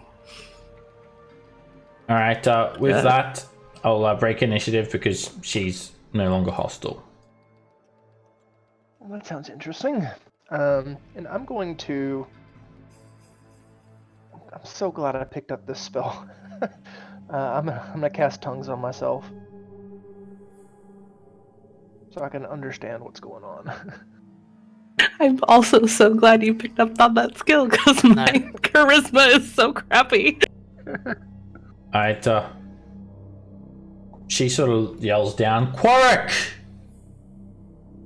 Go to your father! Yes, mother.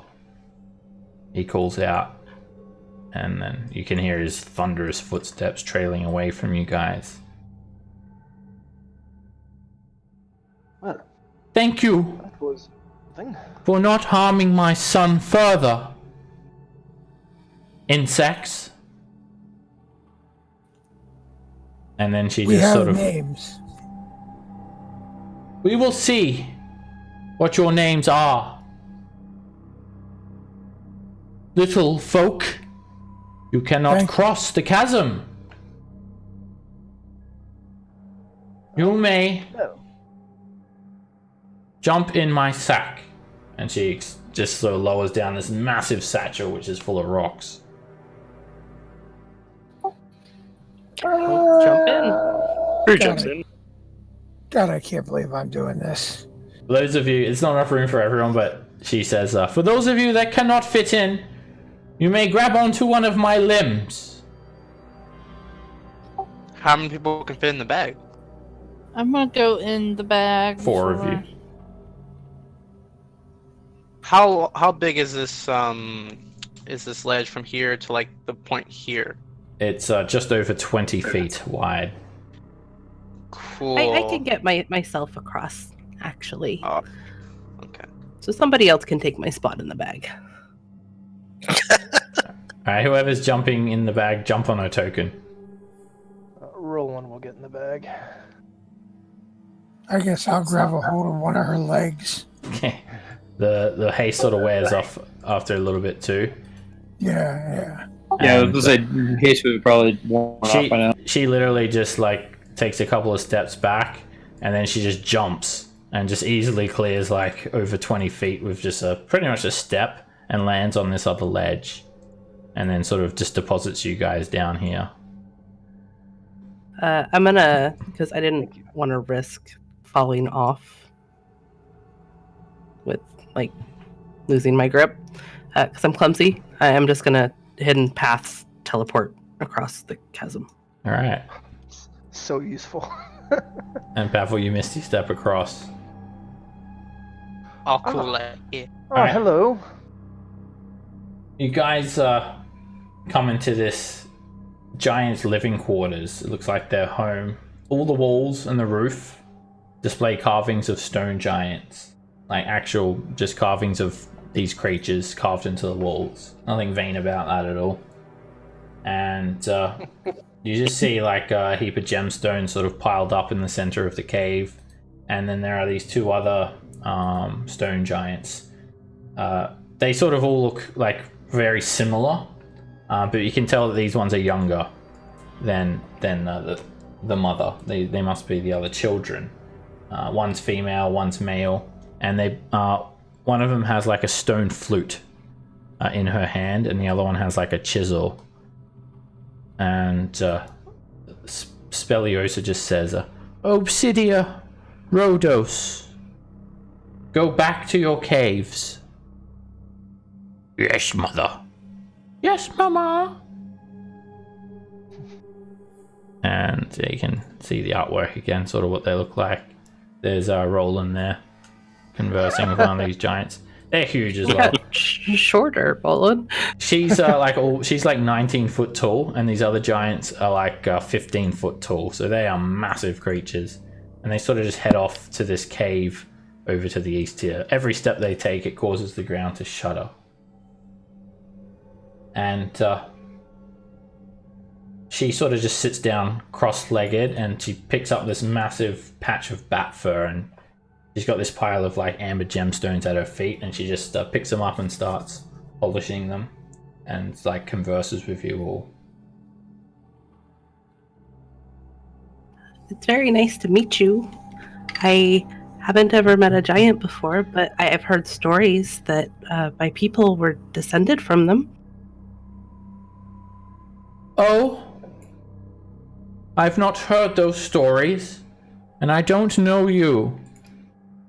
I don't know about being descended. We just exist. Okay, insects. First you must pay me 500 gold of gemstones.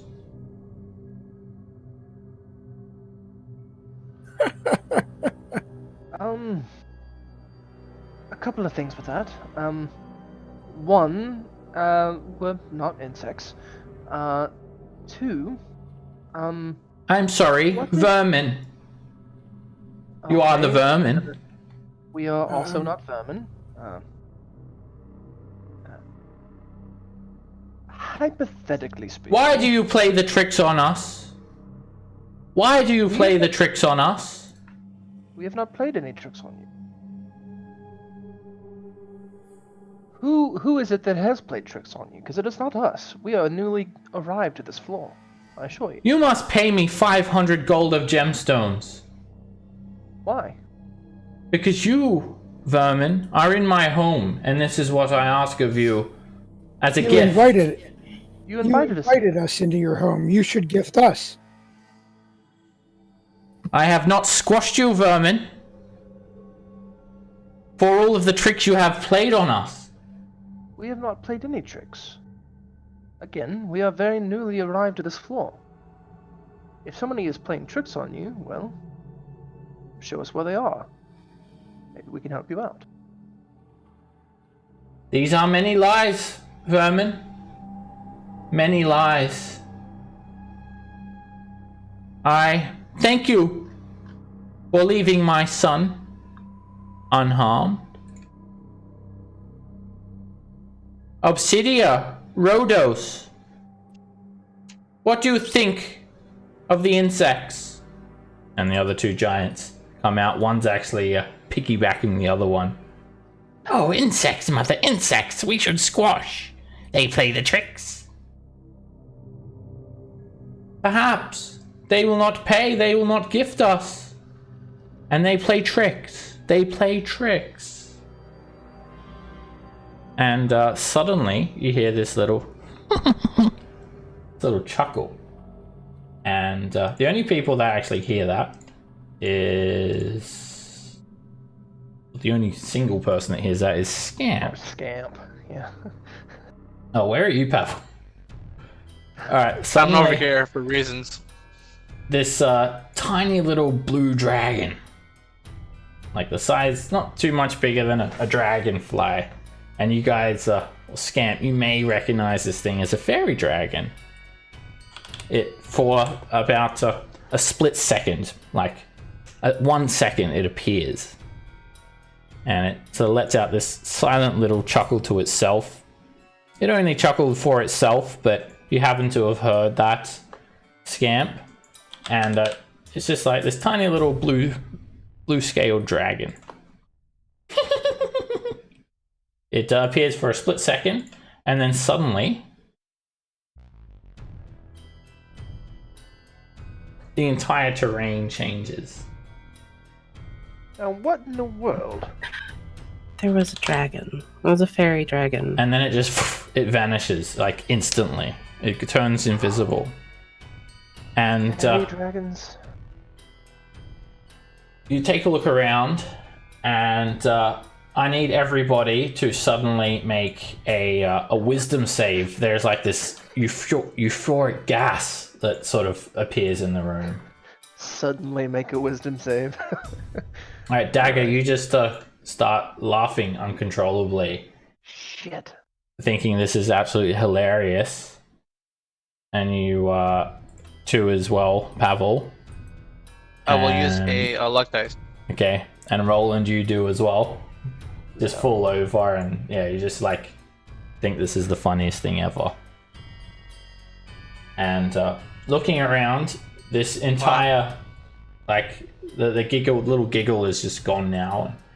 This entire area has sort of turned into this like grotto.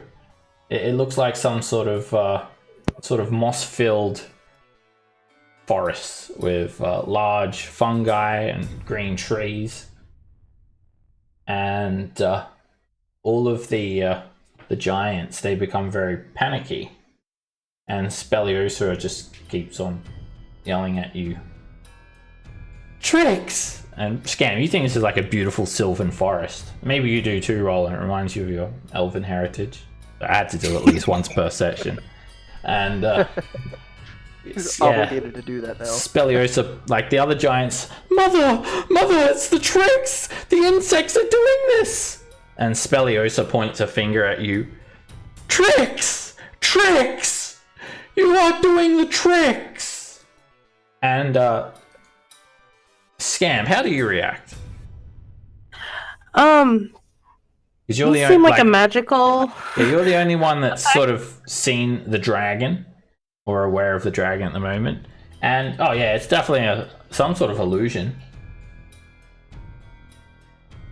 Can I cast Dispel Magic Alright, make to a get rid of it? wisdom check.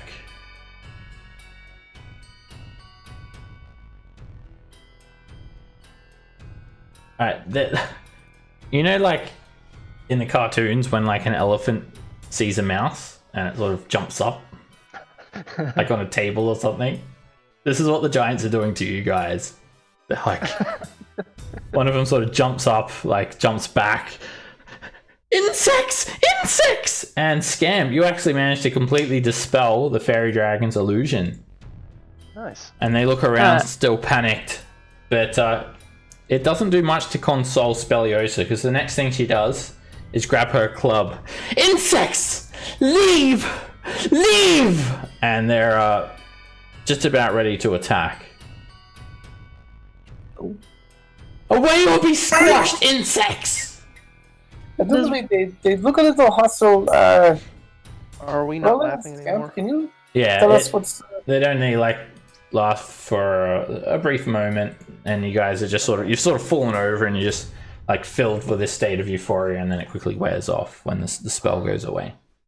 Okay, so I'm gonna whisper kind of to Roland and be like, Roland, you're better with words than me. See if you can. There's a fairy dragon in here. That's what's playing the tricks. Let her know we can take care of it, but and then maybe if that doesn't work, we leave. All right. If you do not leave the cave within 6 seconds, I'm going to roll initiative because these giants are on the brink of attacking. Your words are just falling on deaf ears. Okay. Well, Well, if your characters don't leave within 6 seconds, like you don't have to. If the DM is saying words will have no effect at all, I'm not gonna try. Like they've been thoroughly spooked now, and like they're expecting you to leave, as in like leave this ledge. Oh no. Yeah. Rhodos, Obsidia, grab your brother's Otto. And then she yells out, Quark, Gravelock! And she's just called out like another couple of giant names, and all of a sudden it sounded like there's about 6 of these stone giants. Is there?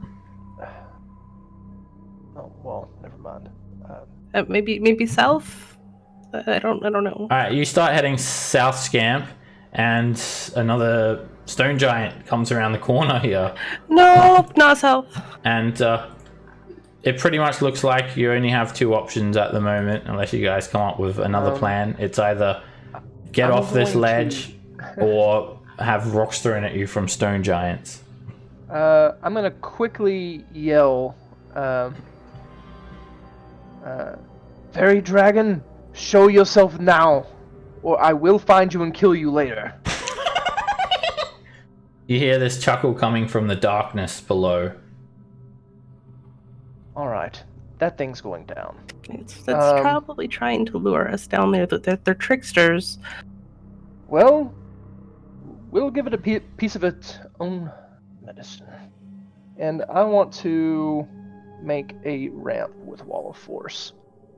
Let's go. Alright, Slide. Slide down. Nice. Alright, everyone just give me an acrobatics check to slide down. And you have it if you say wee, you have advantage. Wee. Gosh, Does that count if we already rolled? Wee. I guess we gotta say we. Where are we going sliding to? Alright, now roll it. You Doesn't matter what I presume you're not just making like a 10-foot sloped panel. You probably want to give it like some edges. Loops? Loops? Yeah, we'll Spirals? Some spirals. You're making a slide directly into the Alright, pit. so you can make it 100-foot sort of down, and you guys just sort of slide down, and some of you so Brew, so Nox is first, and he sort of just slides down and just is deposited at the bottom of the slide. Brew, you sort of jump over Nox, sort of completely clearing him as you land on the ground. Scamp comes in and just sort of bowls into Nox, because that's just what Scamp would do.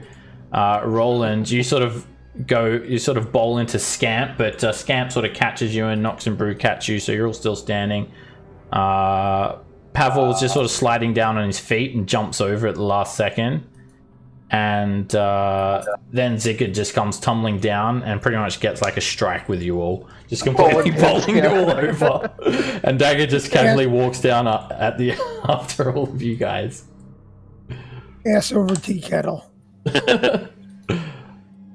And you just deposit at the bottom of this cave, which is 90 feet deep, and you just only see darkness up ahead, and the giants do not pursue you. Alright, let's take a 10-minute break now. I'll give you guys experience for negotiating somewhat with Quarok and Spelliosa, and then we'll see what's down in the cave. See you guys back soon. Roland Roland hates that fairy dragon already. Yep. Yeah. Roland's the only one that can do tricks. He's the only one allowed. So I'm gonna just ask the group really quick. Was anyone opposed to me taking some of the party funds for this? No, I wasn't. No, it's just those treasures we were gonna use. I thought we were gonna use to like unlock that. Well, if Well, there I'm- even is a secret down there. I might be able to do it without the treasure, without those. I was just reading the first ones I saw in our bag of holding. How much? But yeah, how it's all much good. extra money would you need? Because I do have a bit. Let me that I can help let me make. do the math really quick and see what we got. Okay. Yeah, Don't if forget you we have a could, dragon hide. Well, I'll be right back. yeah, the dragon hide. I don't know how much that would sell for, but if we could try and at least keep the things that might unlock something. I don't know that they do. Yeah. But it might be nice to hold on to them just in case. If you absolutely need them, then I'm okay with letting them go though too. I'm in favor of it. I mean, that's more spell slots in the party is just a good idea. But I wonder too if there's a bit extra. I've got some downtime. I know Zigguard's looking for a cloak of protection. I wouldn't mind snagging one. Like if there's enough to, if we're getting a magic item delivery, maybe we can burn some, spend some downtime and get more than just the ring. Get a few things dropped off. If there's enough in the bank. But yeah, I'm definitely afraid to use. ring first. I'm afraid to use downtime to get magic items. Things happen every time I do. Like Well, the, I have a goggle. terrible charisma, so I never want to. But I also have like 7 weeks of downtime stored, so I could even afford to fail a couple times.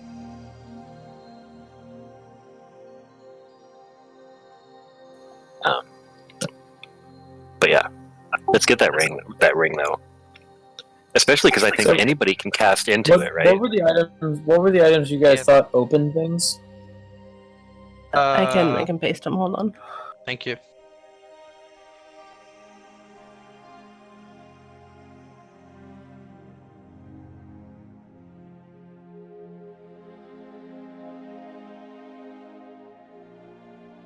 Okay.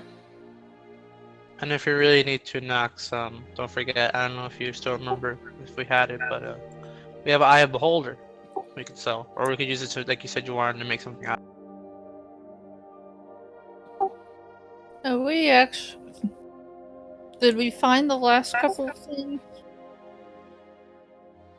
Oh, yeah, we did.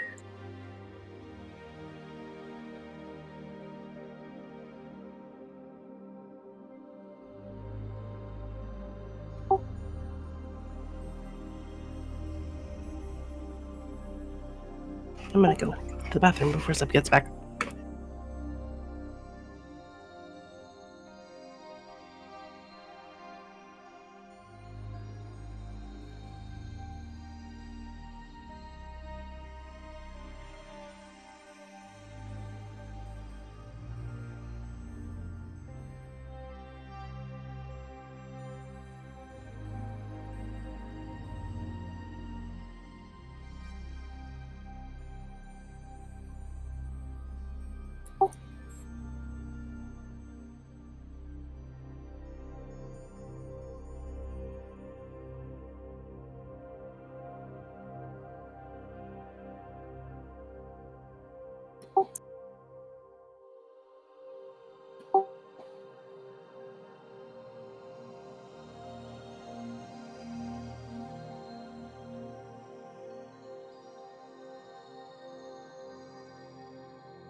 I'm back. Okay, so using not the items that we think we need to open things. So I've got some gems, various styles and sizes. The 10-inch tall lapis lazuli statue of the Dwarf King. The 3-foot-long alabaster triptych. And then just miscellaneous coinage from party funds in my bag of holding. I am left without using the other things that could be potentially like things needed. I'm short 5,537.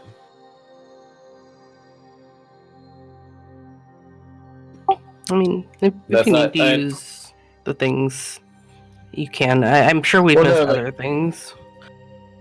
I'm fairly certain that because I've got 1,000 GP in mithril in my bag as well. I Let's don't know if we're keeping that for anything. No, I don't think so. 75. We should find out how much that green dragon hide sells for too. That too, definitely. That's something. Green dragonhide would be something we could make a magic item out of if we needed to. So I'd say don't use that right away. I would probably say sell it because I rolled a natural 20, so we got a perfect one, as opposed to just some dragon hide. This is Well, true. get a value on it, and then see what equivalent magic items might be made out of it, and see what the best bang for the. With valuables out of my bag of holding and with coinage, you can get about 3,000 more out of that. And then I can help you with the rest.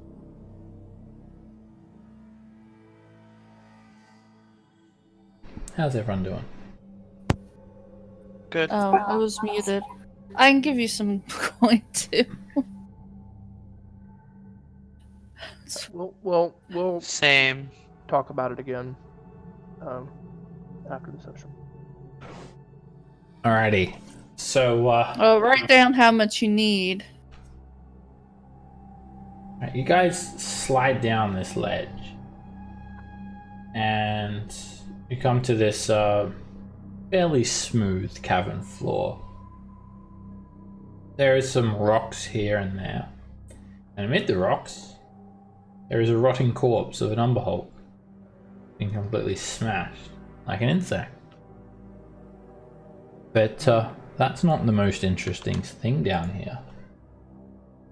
It's this spindle. There is a green-colored spindle, center of this room.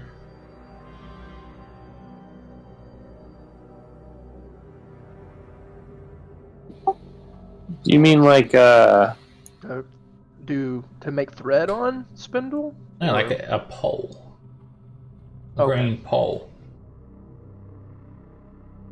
And it just goes straight up into darkness. I could do some strip dancing. What Whoa! That's your first thought? what does the green pole seem to be made of? Are there any markings? I'm tired, so yes. It Okay. really looks like those mithril bars that Nox pulled out a second ago. Mithril? It's got to be made of mithril. Well, if not, it's exactly the same looking as mithril. Does it seem like something that could be climbed? It's a pole. Climbable and danceable, aroundable. These Umber Hulks, does it look like they were smashed by giants? Or Ah. something else killed them? You can make a medicine check. Maybe they fell from a great height. Smashed. Oh. Smashed by something. Probably a stone giant. The shell's just like broken like an eggshell. And it's pretty much just like a rotting carcass as well. It's been dead for several days.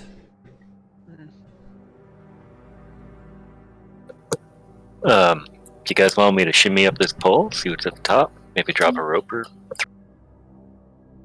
With Fairy dragon. like with Zigid's sword, Mm. sort of like illuminating the area. Still can't see what's at the top of the spindle. It's pretty high then. Over 80 feet in the air. I could But actually, if you come a bit closer, Zigid, you'll illuminate it a bit better. Alright, now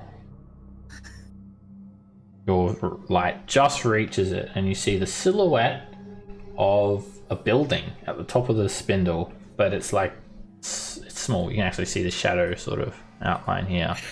It looks like a castle, but it's small enough to fit in a 20-foot cube, and it's just sort of floating or it's sitting on the top of the spindle. Do fairy dragons live in castles? I'm sure it has a princess up there too, just to be safe. A petite one.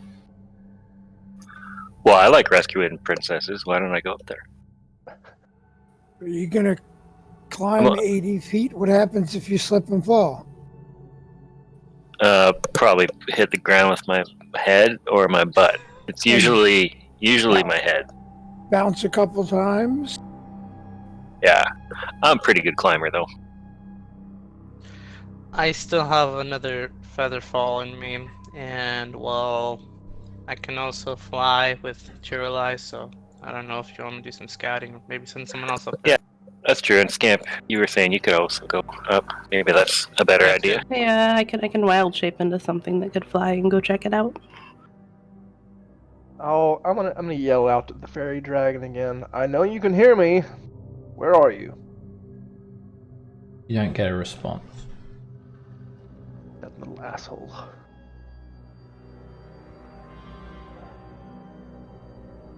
So yeah, you can an athletics check can be made to climb up the spindle.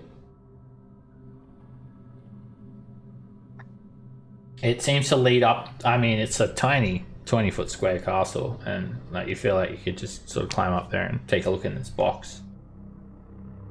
You probably would not be able to like. There are no like entrances from the bottom of this castle. It's just like a flat, smooth sort of foundation stone, and yeah, you may have a little bit of trouble trying to actually get from the top of the spindle to like a handhold onto the side of like this castle wall. It would be quite dangerous. Yeah. Is there any way? What? Is there any way to cut through this spindle and bring it down to us? Maybe the sword of sharpness can cut through the spindle and bring the castle down to us. I mean, we're not sure what's in it. I wouldn't want it to Who crash. cares? It's a good option. Want to go up and see who lives there? Could I? always- Oh. Sorry, bro. Yeah. Well, I mean, yeah. See if it's this fairy dragon who's causing all the trouble, and then if he doesn't want to not cause trouble, then chop down his house. Could I wild shape into a bat? Maybe. Okay, just a regular bat or a super bat. Giant That's what I have pulled up at the moment. If I can do a better bat, The crimson bat. the better bat Yeah, would bat be. scamp. Batman, man. Batwoman, I just put on a mask. giant of bat. a bat. And the sudden urge to fight crime comes over you. All right, we'll do a giant bat. Yeah, giant bat's only a quarter CR. Yeah, I can do giant bat then. All right, I'll give you. I'll add that to your list of wild shape scamp, and you've got echolocation. Oh no, you got and blind sight. 60 feet of blind sight. Okay. Scamp. Alright, whoops, I'm pressing all sorts of buttons here. Just setting that token up for you there, Scamp. That's all good. And once I'm shifted, I want to go up and check out the castle. Okay. Did I give you control of it? Should be able to move it. Okay. Yes. Alright, let me just quickly save that token so next time we can just drag it on. Alright, so you're flying up, Scam, and which side are you flying up from? Like that western, about there? Yeah, I'll Okay. fly it from about where I'm at. Alright, you fly up, and as Scamp flies up, you guys just see her disappear. She's been disintegrated. And Scamp, you see something very, something has happened. Scamp, you come in closer, and whoa. The castle is gigantic. It is a regular sized castle when you approach it. Very, very big. Okay. What the world? And you can sort of, like, over here, this is like there's like a stone sort of window, and there seems to be like a front door, but like you'd only be accessible from like a flying creature. And yeah, like front doors sort of here. And everyone can make a perception check because Scamp's like gone missing. Let me center your map for you, Scamp. Could you find your token, Scamp? I can zoom out and probably find it. Okay. I found it. Alright, everyone's sort of looking up, and I don't know if you'll believe Brew, but what Brew sees is Scamp shrinking down to like the size of a fly. And Roland, you see that too. Whoa, did you guys see that? Nope. Yes, and it is the strangest thing that I've seen today. I won't say ever, because I have seen stranger, but still. The bat just shrunk. Tiny. Just disappeared. There's obviously some sort of magic at play here. I don't know what it is. Yeah, no, she didn't totally disappear. She just got real small. You can still barely see this tiny little flickering object around there, the size of like a standard house fly, just flapping about. But still See? a bat.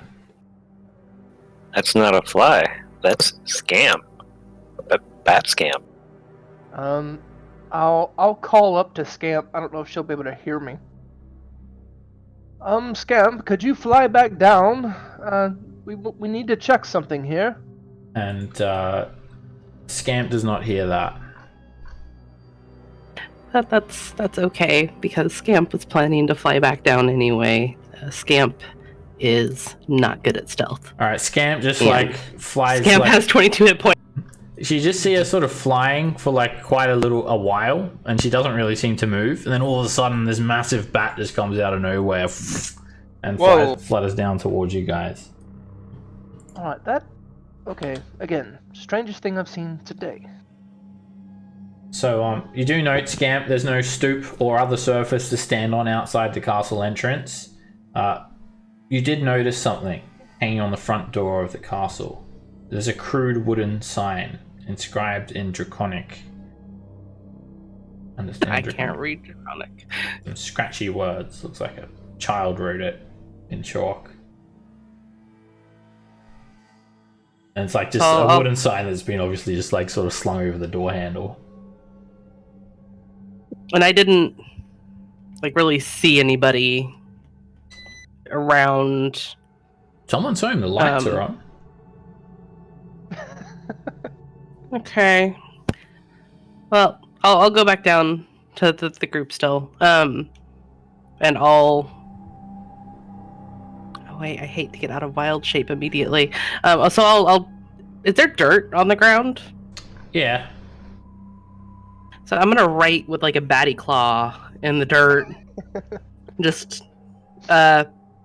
big castle. Sign on door. Lights on inside. Yeah, Bat Scamp, you shrank.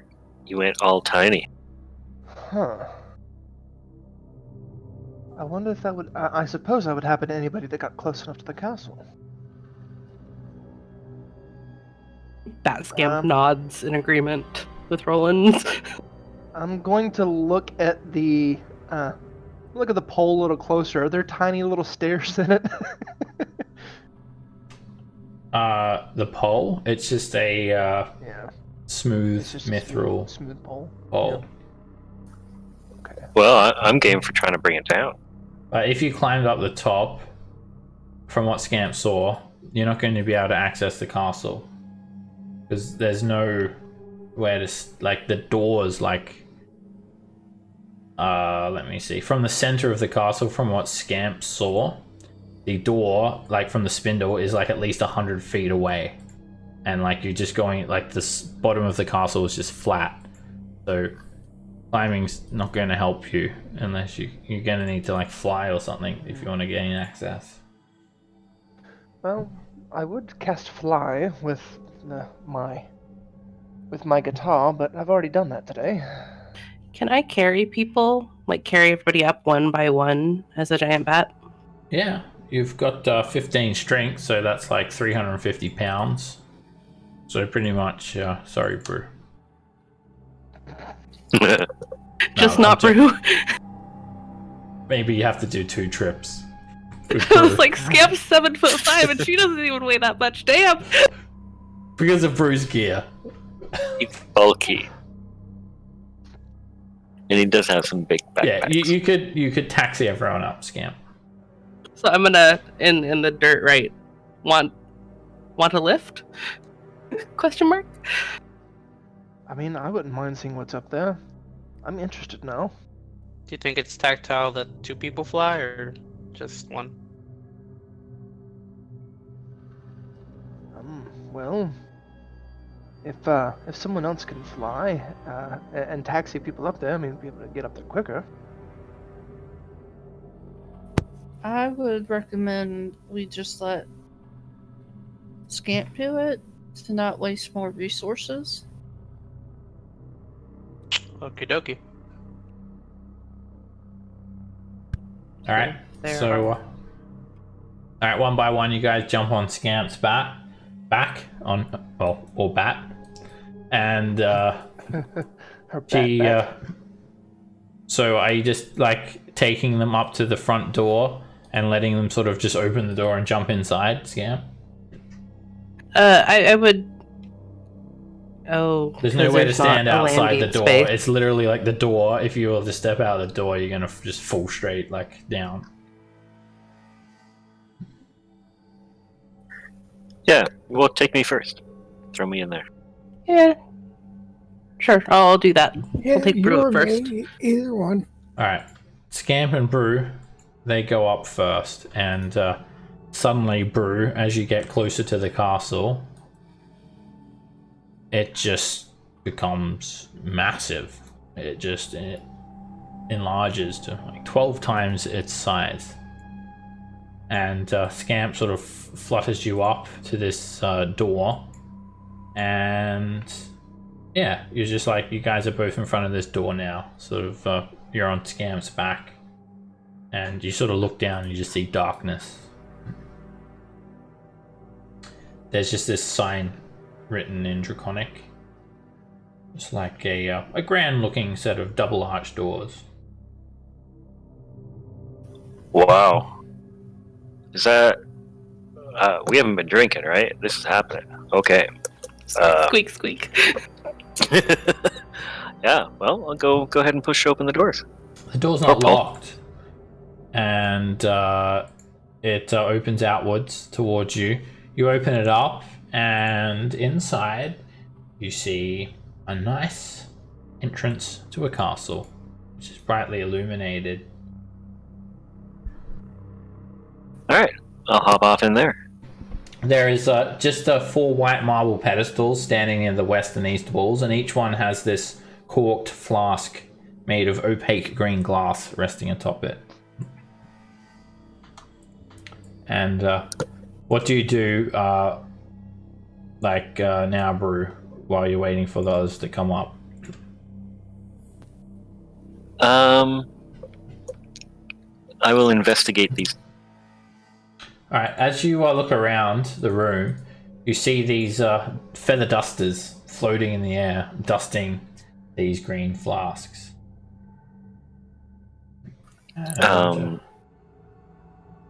Okay.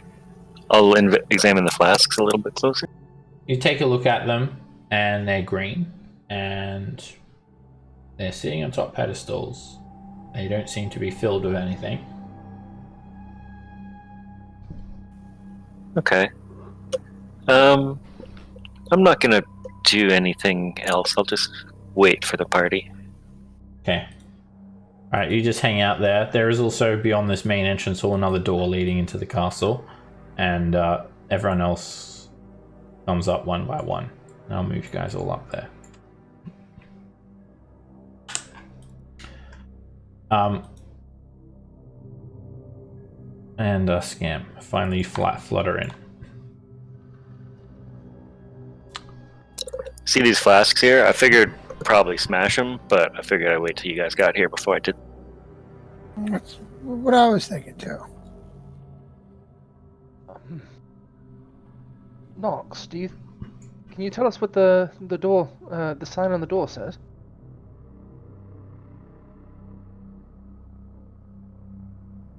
Maybe. Nox? Yeah. He tells you it says Otto's castle. Otto. Otto's castle? Yep. Alright. Do we have Well- any idea who this Otto might be? If it was written in Draconic, maybe it is the fairy dragon. Fairy dragon? Oh, good lord. Well, I didn't say that. Squeak, squeak, squeak.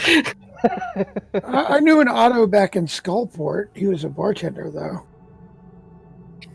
Did he have a castle like this? Well, I don't really know. We never talked about it. I listen at the door.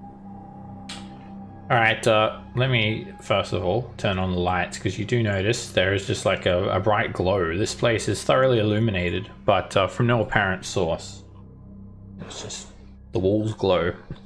Make a perception check, Brew. Nice.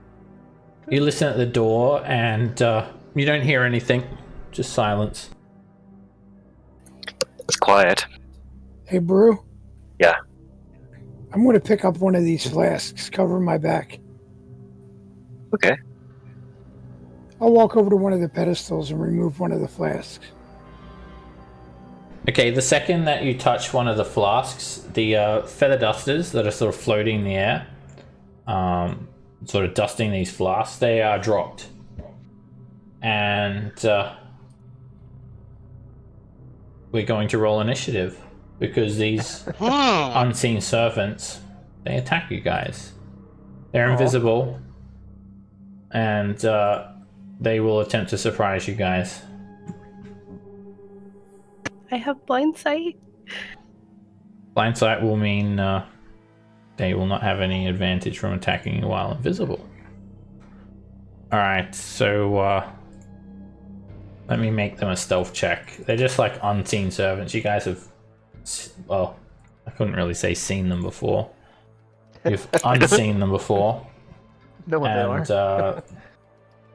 If you have 14 or higher on your passive perception, you're not surprised. You can hear them about to sort of do something. Something's going on. That is not me. Do I use Scamp's passive perception because it's higher when I'm wild shaped, or do I have to use the if you're animals? proficient, then yeah, you use scamps because you have your proficiencies. I'm not proficient. Then you use the animals. You only just would add your proficiency bonus if you were proficient. Okay, Roland. Out of 16. You're up first.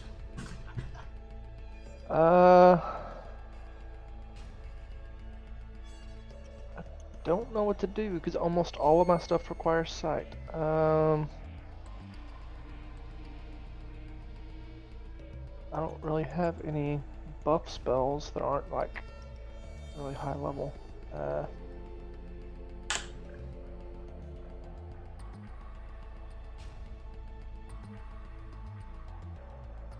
Yeah, there's not a whole lot I can do. I'm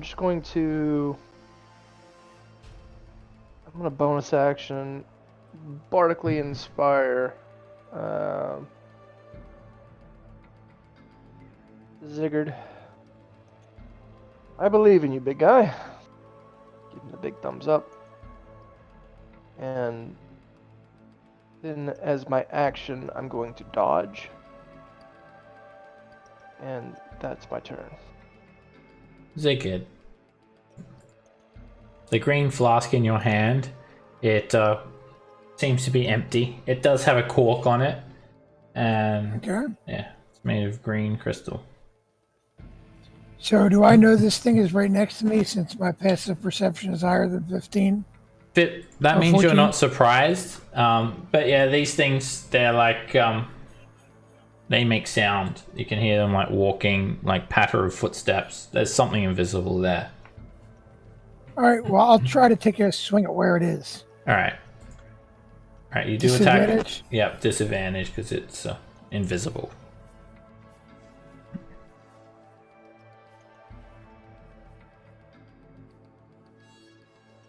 And you hit.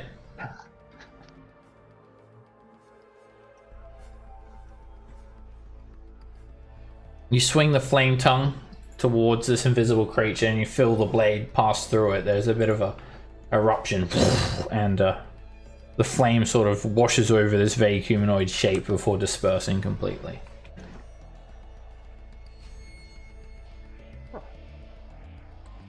Very good. I'll move over here to protect dagger, and I will end my turn. You've got Get 2 another attacks. attack. Or you should have 3 attacks Oh, you're right. I can. if you want to use your can I- bonus action. Yeah. I'll swing at that one.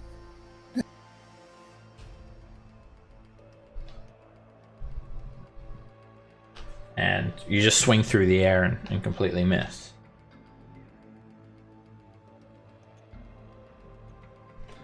You swing again, and the same thing happens. You feel the blade pass through it, and it just destroys it. Cool. Nice. Now I'll end my turn. You still have 1 more attack if you want to use your bonus action from your feet. That would be. No, I took 3. Oh yeah, that's what I meant. Just testing you. You passed. I'm Dagger. learning. You're up. Okay.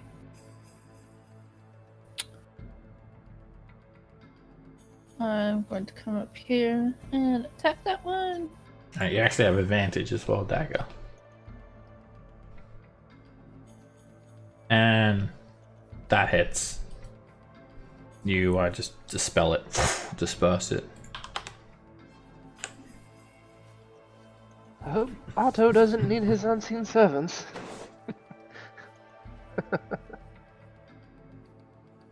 Alright, this unseen servant drops its feather duster on the ground.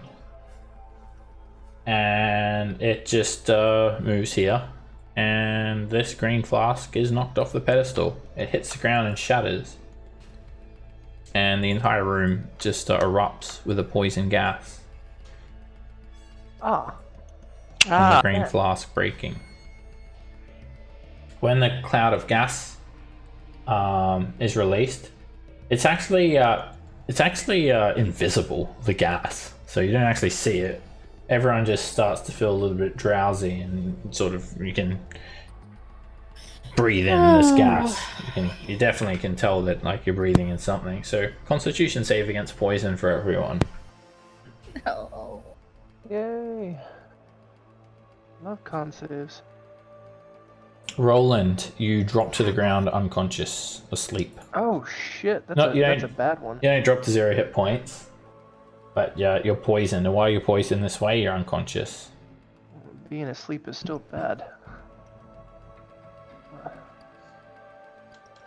I'll And use my. okay, you can re-roll Pavel Sorry with a about that. lucky. Brew. You take a nap as well. And Yeah, good. Dice gods hate I me. was a bit tired. Nox, I was ready for a nap. Dagger. You guys are fine. Scamp. You also take a nap. And Sigurd doesn't bother you. Pavel, you actually managed to resist. So if I am unconscious, I revert back to Scamp. Okay. Alright, you're back in scamp mode. And you go on initiative count 14. Let me just put you back in the initiative order there, Scamp. Okay, when that happens, Brew, what weapon were you carrying? What weapon were you going to use? Did you have out? Probably my war pick. Alright, the unseen servant picks up the war pick, arms itself with it, and just starts getting ready to swing. It's out of control. Nox, you're actually surprised. Havel, you're surprised. Yes. Scamp, you're having a nice nap there. And Brew, you're having a nap as well. It's comfy. Roland, Comfy floor. you're having a nap. So we actually go back to Sigurd. That gas is like Well- gone as well. I guess I'll go swing where the floating pick is.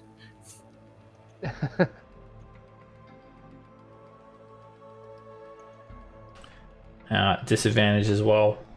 Oh, even though there's a floating pick there? Yep. Creature's invisible. Okay.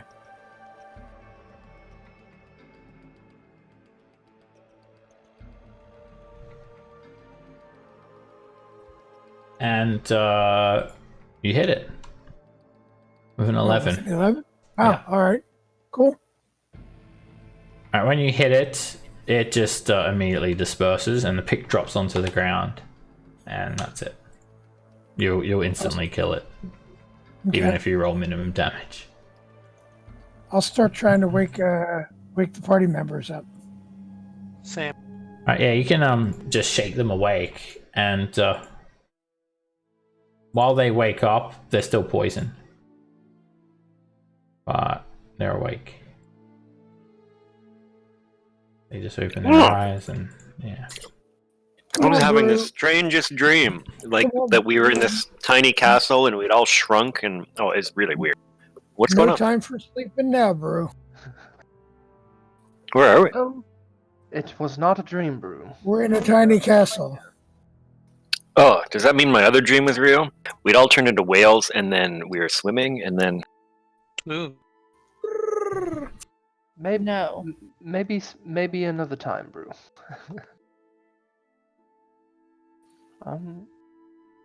Wow. All right. Well, okay. Well, be careful with the Do we want to take those vials now? Yeah, I was gonna take this one that's right next to me. Okay. I'll hand you the one I have too, if you want it. It's called Essence of Ether, and you have 3 vials. And it's a type of poison, and you guys can see what it does. It creates an invisible gas that will fill a 10-foot radius.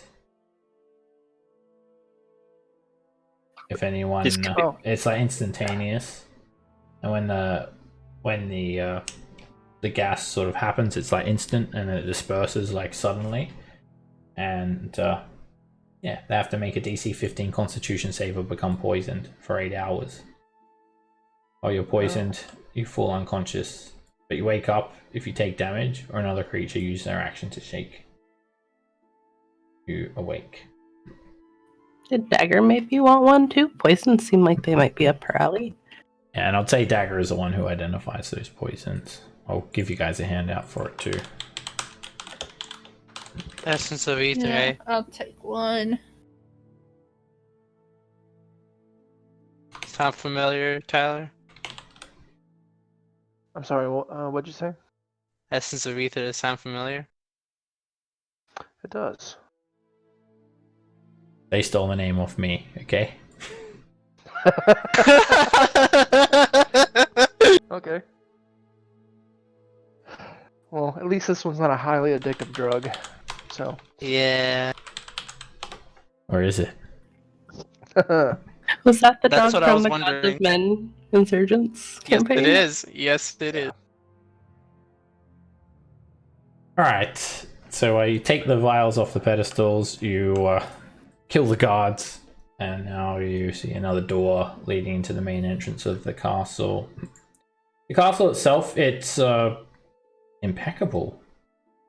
The doors are made of stone and they seem to have adamantine hinges. The castle walls, they are also made of perfect smooth stone. Everything looks kind of fancy, and there are just these sort of white marble tiles.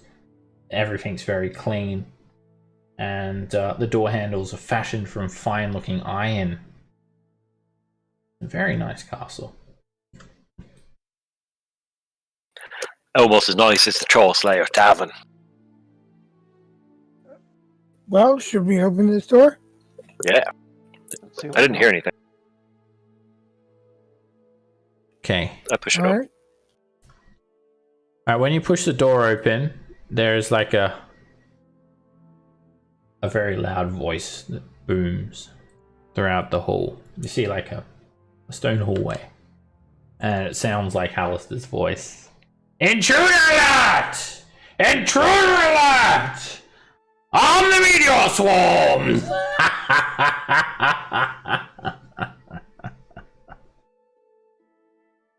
Somehow I doubt there are actual meteor swarms coming down upon us at this moment.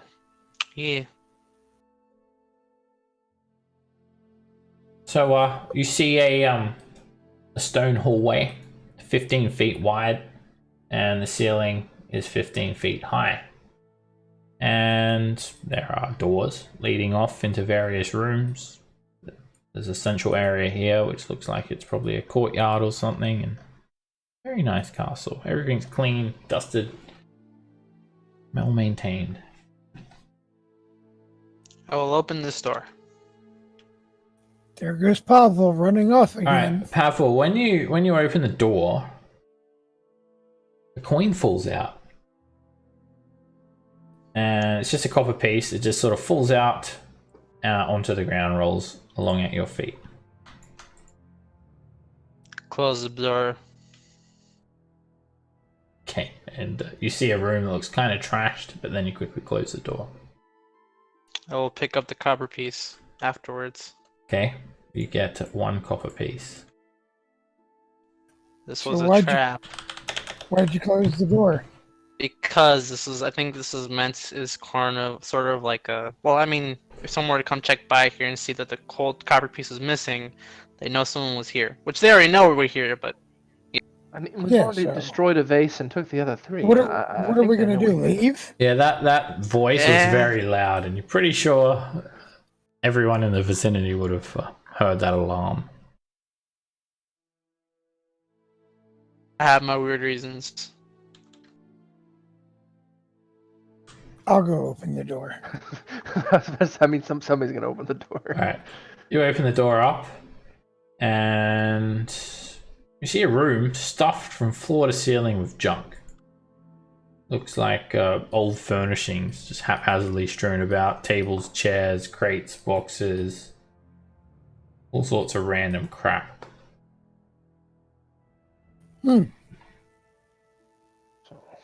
It's a very, very large pile as well.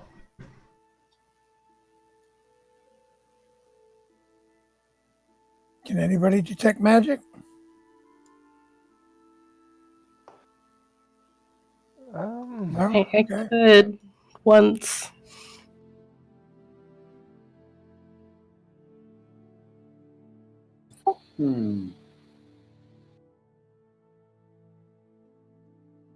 Looks just like a storage room. And yeah. Heaps of crap's just been thrown in here.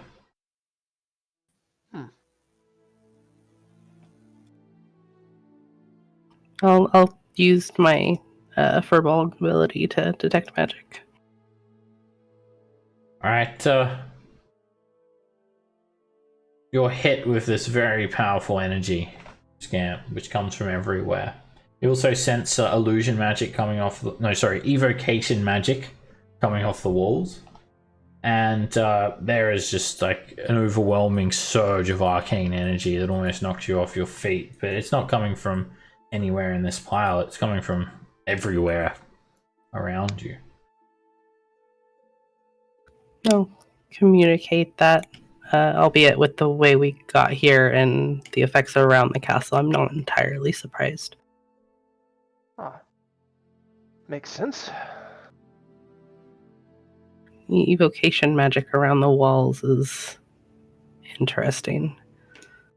Usually with light like Interestingly, that, not it is people that I illusion, would but choose. What was that? Interesting would not be the word I would choose. It would be disturbing. Scary, concerning. well, I suppose those are all words that you could use. That's a long way. I will open this door. Alright, take a peek in this door, and it's a privy, a bath. Against the north wall, there is a vanity. No, or not. You don't even take a look in it. You just walk off. Yep. I would like to. I'll take a look. Okay, Roland. What Roland you see Bane. against the north wall is a vanity with a built-in mirror, and on the vanity there are actually these vials of perfume arrayed. There are some combs, brushes, and powder puffs. It very much looks like someone's living here. There is a potty on the western wall, a very fancy-looking wooden chair, and it has a golden chamber pot tucked below it. And there are 4 thin books resting on a side table next to the chair. Check the chamber pot. There might be something good in it. Okay, I definitely got to check the books. What is this guy reading? Okay. The first book that you pick up, it's got this worn wooden cover, and it's filled with humorous anecdotes. The next one appears to be a diary with a gold-stitched cover of burgundy-dyed leather. The pages are scented, and it chronicles some love affairs of a long-dead noblewoman. The third book is missing its cover, and it's written in Elvish. Nox, could you What? help me out for a minute? I can speak any language, but I can't read it. Hey, I can appears read to be Elvish. Alright, it's actually a Elvish translations of some sort of orc phrases and idioms. There's like job done and stuff like that. You son of a goat. Things like that. And the last book is bound in this leathery red hide, and it contains recipes for pie. Oh, taking that. There doesn't seem to be much value in these books, but if you're looking So for funny though. some valuables, well, the vial of perfumes look nice. The comb is made from silver and set with turquoise. And there's also a matching hairbrush, and the chamber pot is made of gold as well. Yes, because we want to take the. If it's like a medicine cabinet, I want to see what they got, but I don't think it is. Yeah, there's no actual cabinet. Just like a table with a mirror on top, and things are arrayed on it. I figured. I just know most guests check out the what's in the medicine cabinet. Hollister's on some strong stuff. No. That's where I keep my lithium. It's like all kinds of stuff. It's like half empty, like pill bottles, and then there's one pill bottle that's like covered in cobwebs. It's like an antipsychotic. It's still full. All right. 12 bottles of Xanax. Do you want to plunder all that stuff? Yeah, we might as well snag the perfume and the. Yeah, and the why cologne. leave it behind? Why not? What about the chamber pot? I have no way of putting that in the bag of holding. I don't think. It's just a bucket. It's not that big. Oh yeah. As Okay. long as it's, I'll press the digitated a couple of times. Okay, just to it's make actually sure, and spotless. It's remarkably clean. Okay.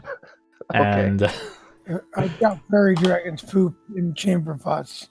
Well, I'll still press the digitated just in case. perfumes are 5 GP each, silver comb and hairbrush 25 GP, and the chamber pot is worth 125 gold pieces. Okay. You gonna put that in yours, Nox, or?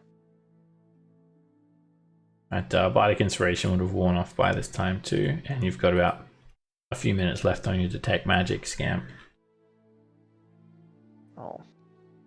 I will open this door. Does not open. It's locked. Dagger. Please, por favor. I'll come up and try to unlock the door. What door are you at? This one. Okay. And make a check with your thieves' tools.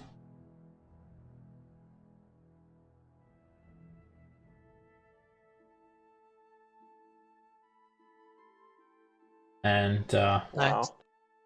it's not. The It's door just- was not locked. It's actually a surprisingly easy door to unlock dagger, and it leads into a courtyard. In the center of this courtyard, it's an open air courtyard as well. You can actually see 3 more levels of the castle leading up. And in fact, then it just sort of goes up into darkness. And it's surrounded by a garden of glittering pebble-sized crystals. And standing in the center of the courtyard is a statue of a 9-foot tall, plump human wizard wearing a helmet with blade-like fins and is reading from a spellbook. The statue faces southwest, and on the pedestal there is a name engraved with the name Madgoth. Wizards, historians, learned folk. There's Yeah, also like pathways radiating out into like different doors from the courtyard. And you see these crystal barred windows looking down on the courtyard from the 2 floors above. If I could, can I make a check to see how much I know about this Mad Goth, or if I know anything at all? Yeah, make a history check. I failed. Well, none of us know. Just a random name. Maddgoth. Well, I Seb. imagine he is the owner of the castle. Yeah. Is the tables covered in gemstones, uncut, or are they? It's not a table, it's like a courtyard, so it's like a lawn almost. Just they're not gemstones, they're like little crystals. Look like colored glass, pretty much. The statue, sort of, the face betrays a hint of madness, and the helm looks foreboding.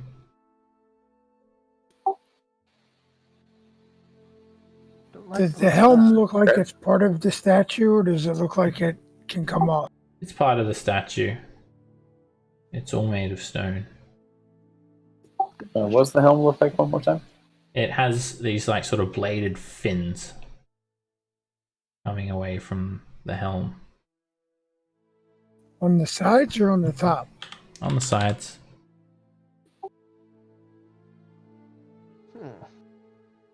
Interesting helm. Well, it seems we have several doors we can choose from. Oh. It's, Follow me. Let's yeah. go. It's got these wicked fins coming up from the sides. Alright, this door is locked. Locked from the inside. As well as the outside, apparently.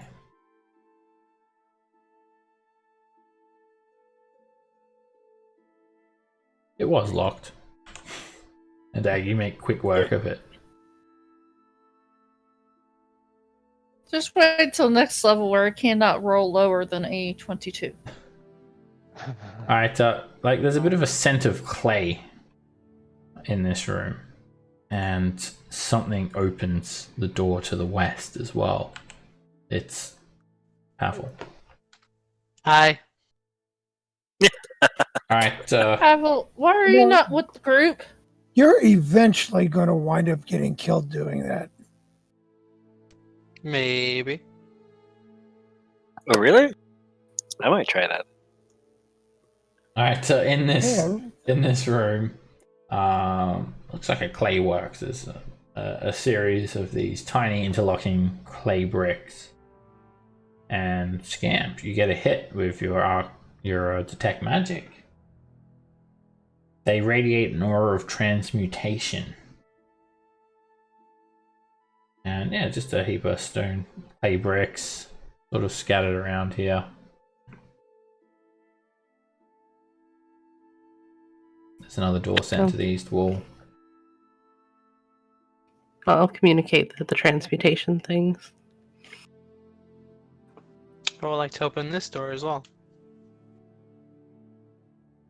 There's actually a stone oven built into the south wall of this room, and there are dozens of 5-pound blocks of dried clay, several stone molds stacked on shelves in the middle of the room, and looks like somewhere where you sculpt clay.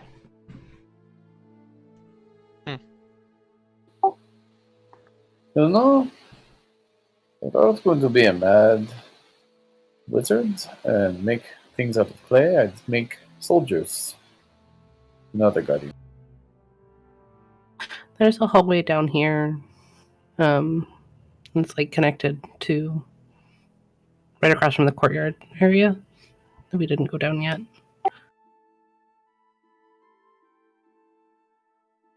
I was saying we have to go that way, just making a note so we don't end up skipping it. I'm keeping my map again here. Yeah, there's, and if we, yeah, so there's this one, and then there's another one up here. Looks like stairs up to the north, and then I'm assuming that there'll be some rooms on the other side too, because it looks symmetrical at this point. So let's check this out over here. Yeah, that would be my first. Well, I say first. Next point of entry. I'll give a listen at the door. Right, make a perception check.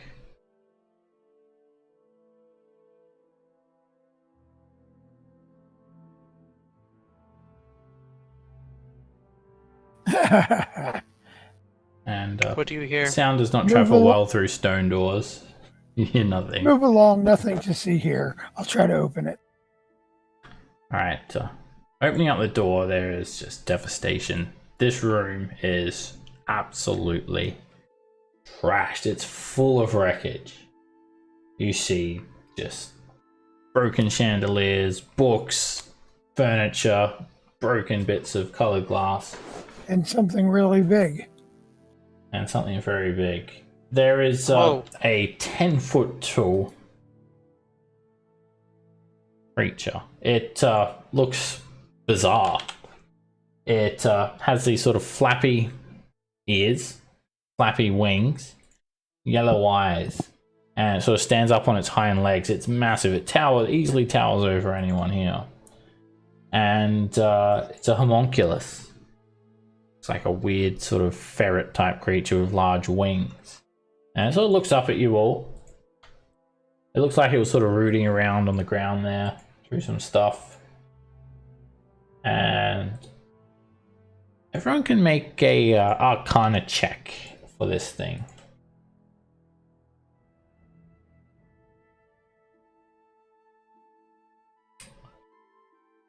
Alright, the only one who identifies this as a homunculus is Roland and... just Roland. So, homunculuses are like sort of servants of wizards usually, Roland. They're constructed with a mixture of clay and ash, mandrake root, and blood. And wizards can channel this rare ritual to create these faithful squirrel-sized companions. And emphasis on squirrel size. This thing is massive. It is like just it's huge. So it's okay. So, these things are normally not this large. It must not be under the effects of the diminution spell that is on all of us. Can they speak? Or They do cannot understand? speak, but they can telepathically communicate with their master. They always have that as long as they're on the same plane of existence. And it just sort of looks up at you all, and it sort of jumps up and down almost excitedly, and it starts sort of just rooting through the detritus on the floor, searches around while you guys enter. Hello there. You found anything? Looks up at you, and then it keeps on just burrowing through all this rubbish, and then it sort of steps around, and it's like it feels like it shouldn't be this big, so it's sort of intimidating, and it's sort of like its wings flap around, and it then finally finds what it's looking for. It pulls up a torn page, and it has a smiling dragon with butterfly wings on it, and it just sort of shoves it in your face, Roland, like wanting you to see it. You're looking for this. And then it gets it very angrily. It tears it into pieces, tiny pieces, and throws the scraps up into the air like confetti, and gives you like this long stare. Oh, I like you already. I don't like those either. It claps its hands excitedly. It jumps up and down and goes over to this door and rips the door open, which is sort of already trashed into different pieces. Jesus. And it sort of squeezes through this room. Well, everyone, that is a homunculus. Normally the size of a squirrel. Apparently, it does not like the fairy dragon. Alright, in this room, you see, first of all, embedded into the wall, like the walls themselves are made of wands, staffs, rods, and orbs. They're like embedded into the actual wall. Affixed to the east wall, there's a 5-foot tall oval mirror. The gatestone does not react with it. But it does have a stone frame, and the top is carved in the likeness of a yawning homunculus. It looks just like this guy. You also get a hit from your detect magic just before it wears off, Scamp, but I'll get to that in a second. Another thing that stands out like crazy is this furniture. There is a desk and a chair formed of spell books. It is literally made out of spell books covered in lacquer. Wizard's paradise.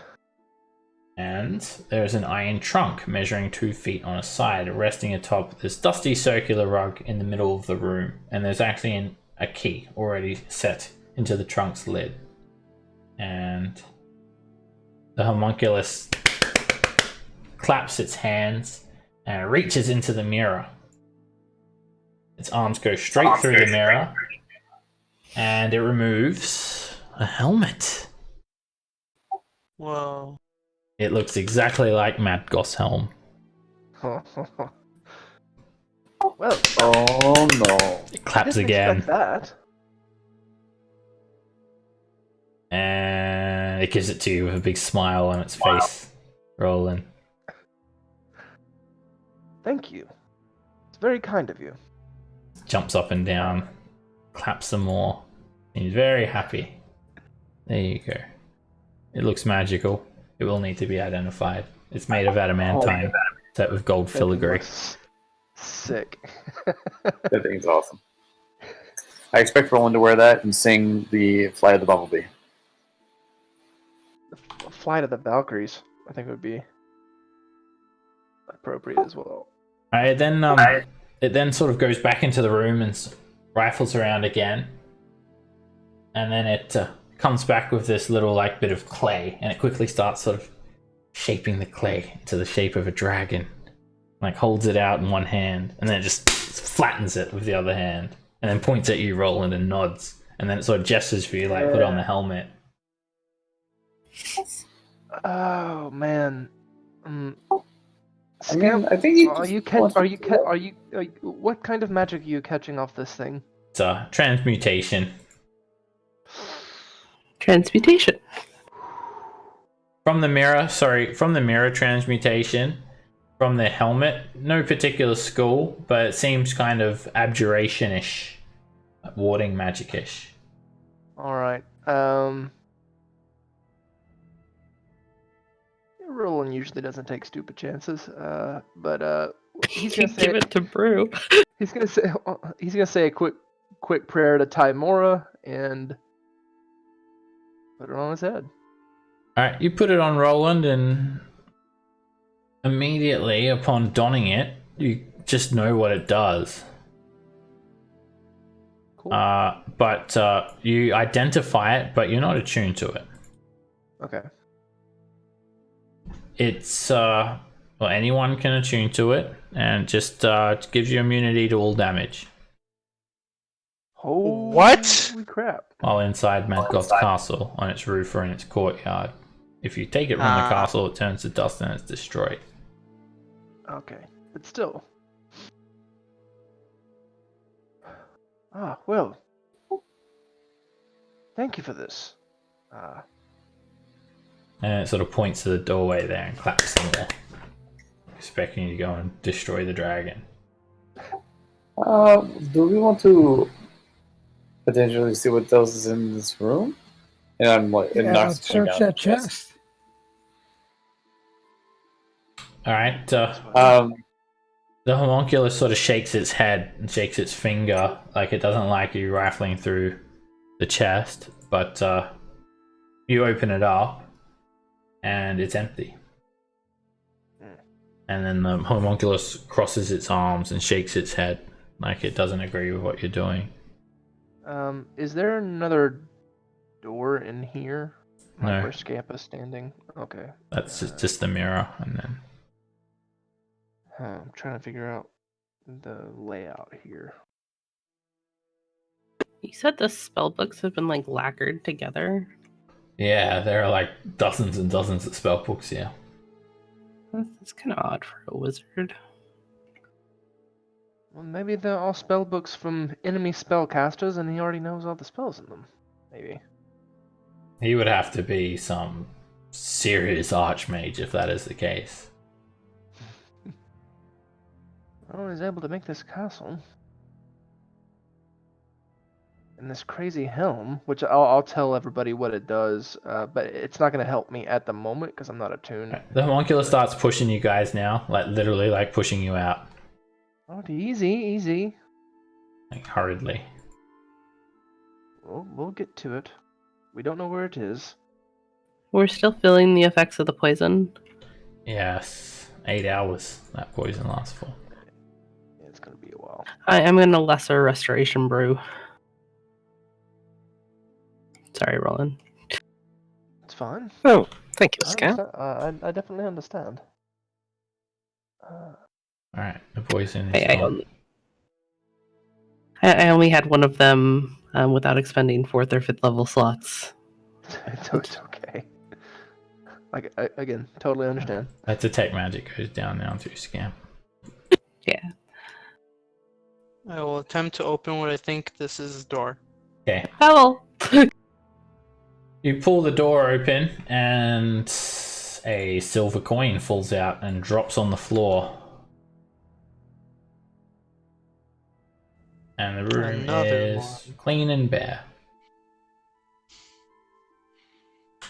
Pick up the silver coin. Looks like a safe place to rest.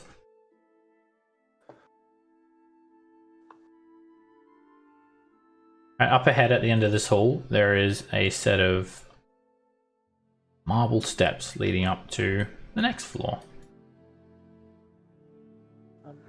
Well, maybe we can see what's on the other side, Sure. down here, before we venture forth upstairs.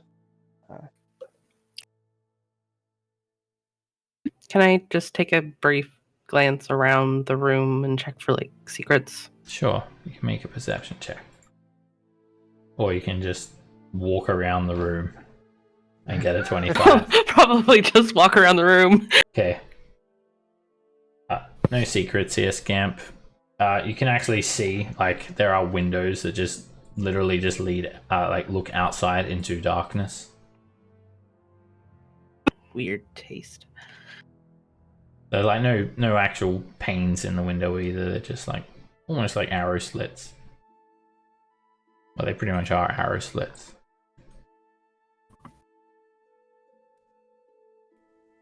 I will open this door, Seb. Okay, it leads you back out to the hallway. I'm in the courtyard going south.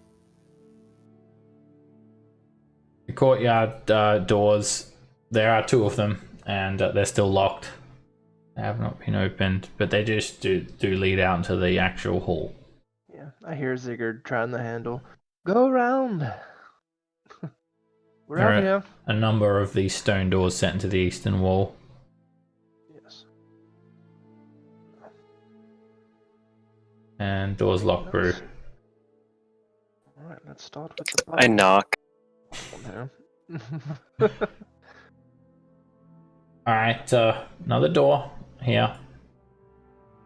Let's open it up. Alright, you open this door and an electrum coin wedges into the door, falls out, rolls along the ground, hits you in the foot rolling. Alright, I'll pick it up. Okay. I call platinum. One will fall out eventually. Alright, Mimics? so it's Well. like first level of the castle seems more like a workshop / storeroom, and there is about 150 wooden chests in this room. Oh, wow. Okay. That's not all. The arch gate, the gate stone, it starts to glow and feels like quite ambient to the touch, but you don't see an arch gate in this room. That's strange. You know, it Can could be I- in one of the chests. Yeah. Yeah, can I, using the glow of the gate stone, because I know it gets brighter the closer I get, can I kind of use that to triangulate kind of where in the room the gate might be? Sure. You sort of make an investigation check to see how accurate you are, Roland. Eh. Alright, yeah, you can sort of pinpoint it to like somewhere against this northern wall. It might just be in the next room, but it might not be. We could probably check the chests anyway. These trunks are actually stacked one atop another and they form aisles. So like almost like corridors in between these treasure chests. And Okay. at the very back, you actually see there is a stone arch sort of hidden behind this wall of chests. Oh, okay. And there's a riddle in common. It says, "What appears once in an hour, twice in a blue moon, and never in sunshine?"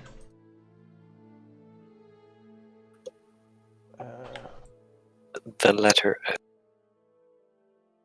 Alright, when you say that, Brew, suddenly a big swirling portal appears in the archgate. Oh, Bro, you're well, surprisingly good at riddles. I'm sure Brew was just like, it was something completely irrelevant. And then he was just like thinking of something like he ate the other day and then like donuts or something. And then like donuts look like the letter O. Octopus. So since it's ambient temperature, I'm gonna assume that the number is 10. Yep, 10. Okay. All right. Say the letter O. Cool. No idea where this leads. We do not need to explore something about this right now. Just need to Mark it as a. We'll mark that it's there, and we can come back to it. As I'm walking out, I want to like occasionally like knock on Wood? chests. Well, yeah, it'd be wood, but knock on the chest to see if there's like a hollow ring to it, or Yeah. if it sounds Everyone like it's you knock on full. is hollow, so they seem empty. Okay, it's easier than having to open all of them. Alright. Law of probability says they're all empty. Alright, next door. Yes. Alright. Another coin falls out of the door. And a copper coin rolls onto the ground, bounces into your boot, Pavel. And you see a dining room. I'll take the copper coin out. Okay. Don't spend it all at once. Oh, I like how we're just taking the coins, like. Alright, Yes. when Zigget and Brute enter the room, you hear like a magical bell ring. Ding, ling, ling, ling, ling, ling, ling. And moments after the bell rings, this Dinner served. door opens in the north wall. And you hear like some pattering of footsteps. And it sounds like several of these like invisible servants enter. And they begin setting the table. They come in doing trips to and fro from what looks like a pantry and like a kitchen to the north. Doors are opening and they start setting out the tablecloth. Some of them gather around, they set the table with the tablecloth. They put down some plates, some cutlery, knives and forks, wine glasses, and they set the table and then pull out chairs for you guys. Cool. Oh, wow. Thank you. Alright, they take your coat if you have one, or they try to take Bruce's coat, but it's like just his back hair. Is it bad hair? And the unseen servant, you like hear it visibly quiver. Vomits in its mouth a little bit. And they're just all enameled bowls, plates, goblets, and they don't stop there. Once you're all seated, they come in and they start serving you. They pour you guys some wine. Is it invisible wine? It's not invisible wine. It's they actually show you a bottle, like if you want it, like a red wine or a white wine. And then they get in the kitchen and they start like turning up the gas and they start cooking for you guys. Well, they don't turn on the gas, but actually maybe they have some sort of like magical heat vent, and then they start just like whipping up you guys some feasts and start bringing you guys out some starters. Is the wine poisoned? I mean, I'd love to drink it, but Brew drinks it. Okay, you drink it, Brew, and yeah, it's not the best wine you've ever had, Brew. It's pretty good, you guys. But if you don't want it, I'll drink it. I'll drink it. Does the food look like it's, old and rotten and they're just cooking with like nasty stuff, or does it look okay? You would need to enter the kitchen to see.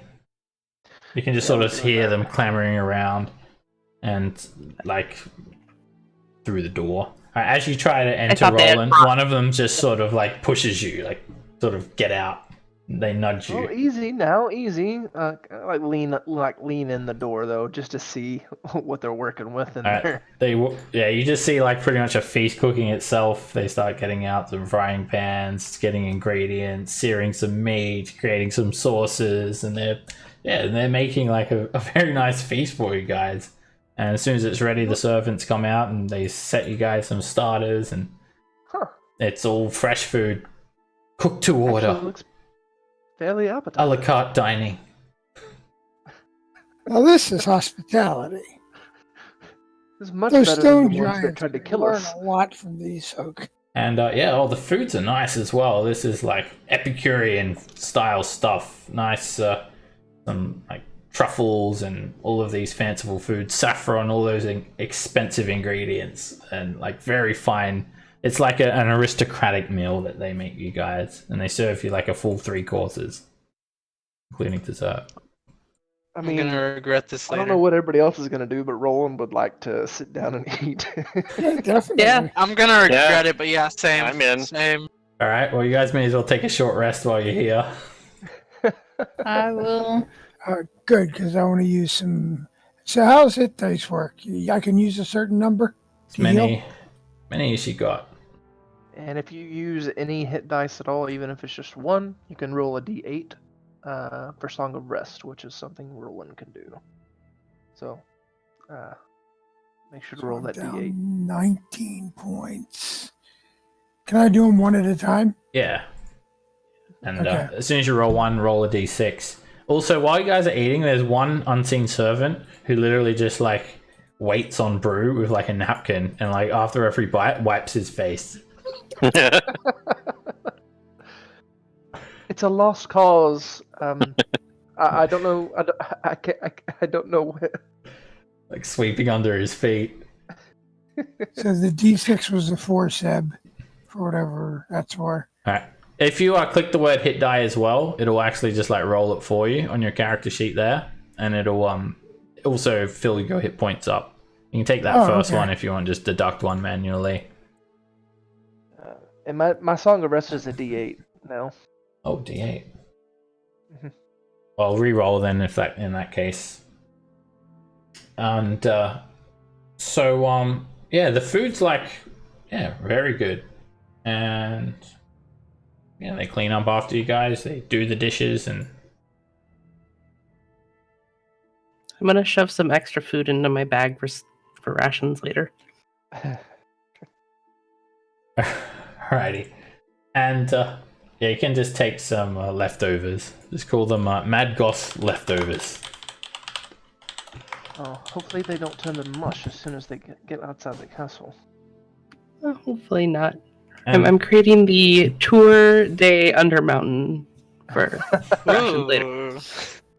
alright, while you guys have this fine feast, you're probably like taking a look at this helmet. And does anyone want to attune to that?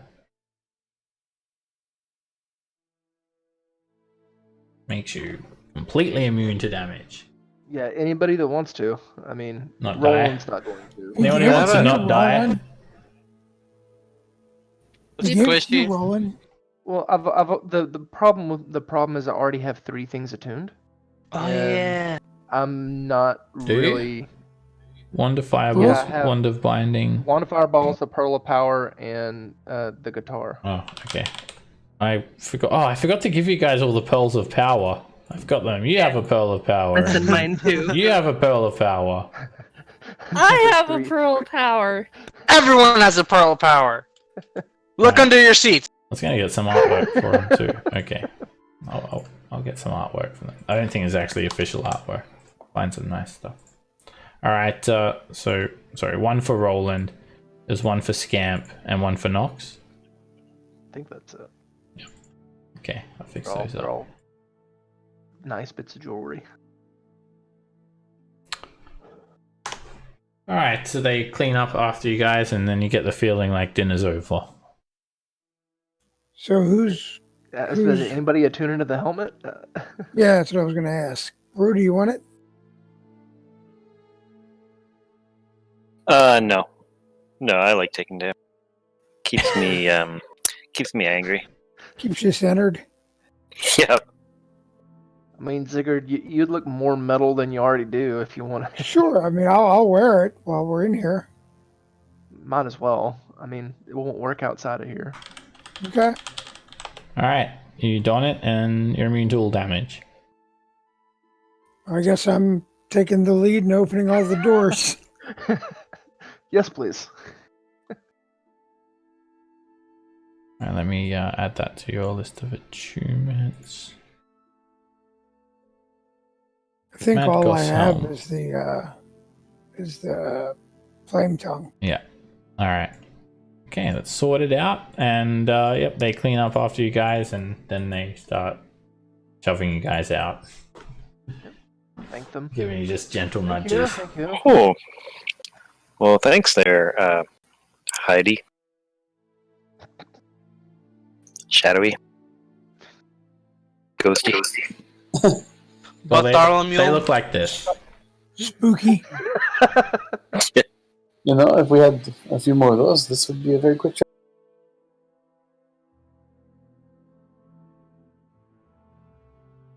Right. Well, Right, there's... Oh, I'm tired now, guys. I could use a nap. It was a large meal. Food coma. We got one more door here on the bottom level.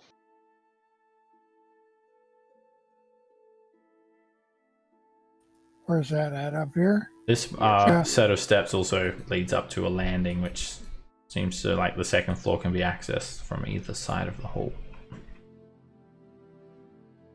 Last door. Alright, you open it up, and a gold piece falls out. Aha, you got a gold. And it just sort of rolls out onto the ground. And you see another storeroom. It's just filled with empty bookshelves. It's very clean. Doesn't look like anything to see here. Isn't this a door? Huh? That goes to the kitchen. Ah.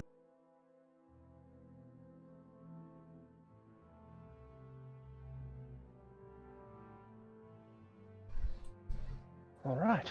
Up the stairs. The landing at the top of the stairs, the actual room itself, like or the floorboards, they're actually made of lacquered wood, and it feels a lot more homely in this level. I'm just gonna gather everyone's tokens up.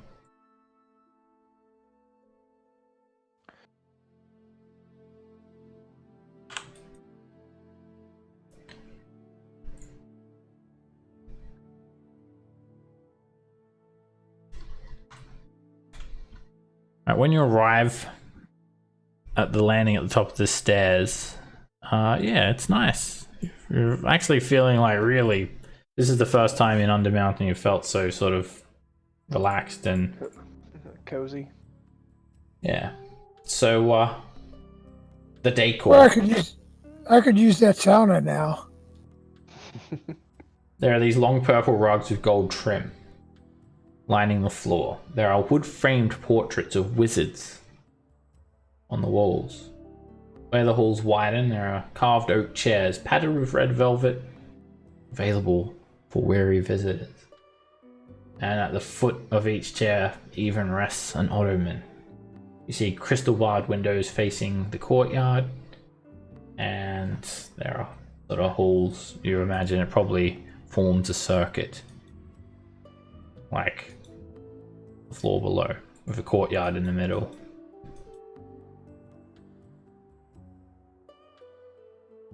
More doors.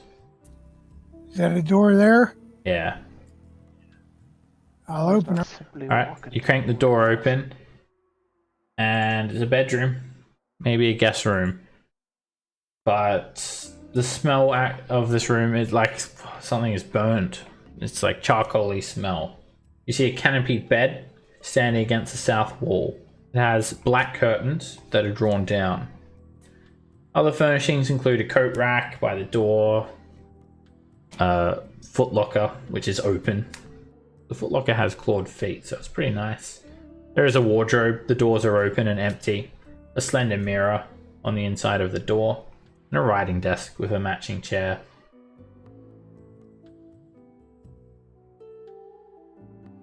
I'll go slide the curtains back. The odor of the charcoal becomes stronger as you approach the bed, and as you draw back the shroud covering it, there is a charred skeleton of a human just lying on the bed, clad in burnt robes, clutching a blackened stub of a wooden wand. The bed seems undamaged, but the covers are stained with ash from these skeletal remains. You don't see that every day. Wizards, learned people. I'm going to say he met an unfortunate end that I, for one, would not like to share. I want to see if I can ascertain what may have happened to him. Make an investigation check.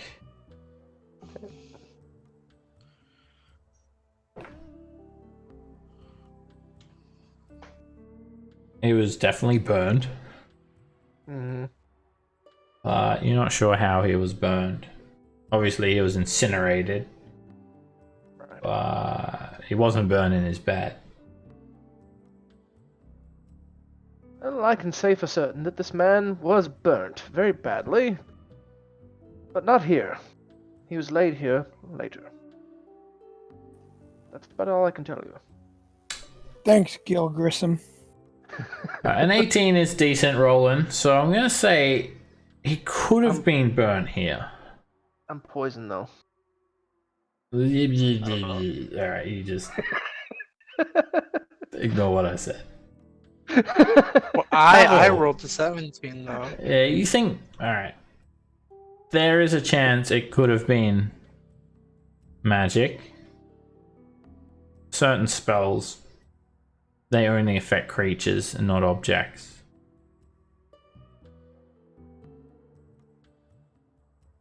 The arcane weave doesn't always interact with objects, only sometimes living matter.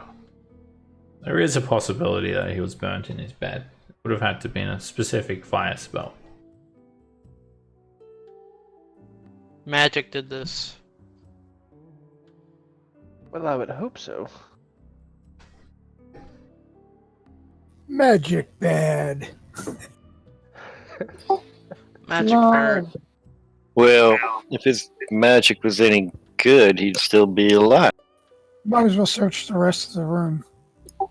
So, can I search through the desk? The desk doesn't have any thing in the drawers. Empty drawers. It almost looks like a guest room that's just prepared awaiting a guest. Like everything is empty and clean. There's not even a quill or an inkwell or anything like that.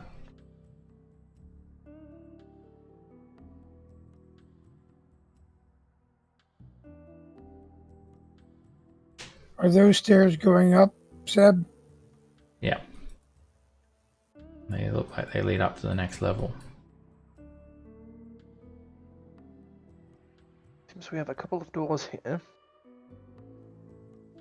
I will open this one. Alright, you open up the doors, Pavel, and there is a mind flare standing here. Good. Do I have enough time to close the door? You quickly close the door. Is there really Okay. a mind flayer there? There is a mind flare No. standing 10 feet away from you. And you quickly close the door on it. Pavel, what did you see? Why'd you close the door so quickly? We do not enter the door. We do not talk about the door. Just ignore this door. Why? I don't understand. Just trust me. I can't take any damage. I'll open it. Back up. Alright, you open up the door and you come face to face with the mind flayer.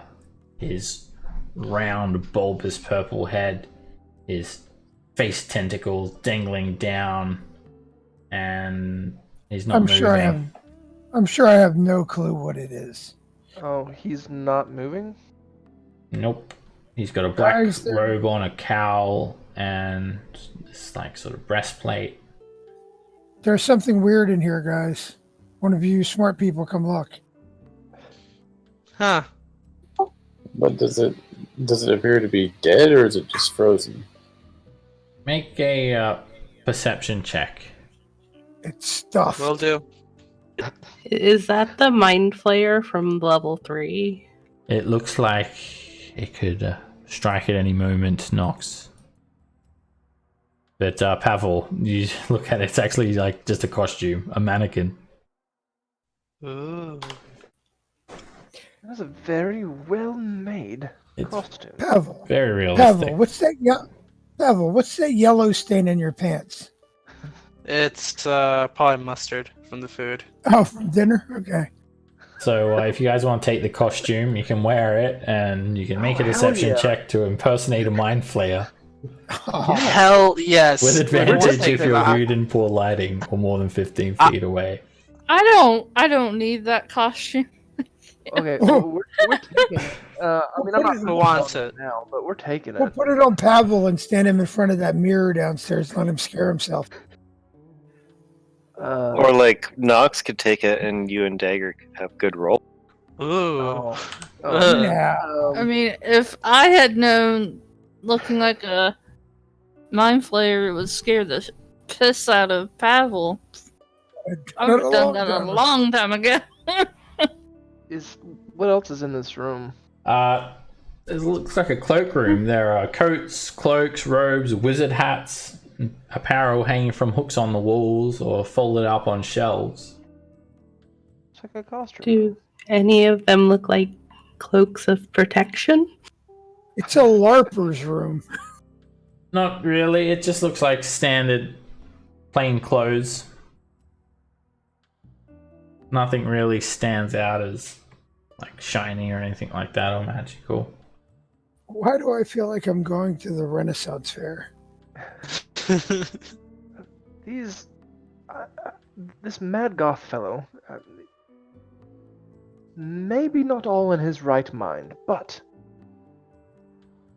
he does have a certain sense of style that I do quite enjoy. Alright, you open up this door and it's like a library. You see rows of wooden cabinets stuffed with these chronicles, these disorganized looking files. They're not in any particular order. Dossiers. And yeah. You could spend a little bit of time here and see what they say. I think we should. Firstly, reading books. Firstly, like half the books they're so old, they're like just crumbled to dust. They're like piles of sort of book-shaped dust on the shelves. But you go through some of them, and it's all written in this stylized shorthand. Some of the pages are like they must be hundreds of years old, and there are names. They seem. Make a history check, Nox.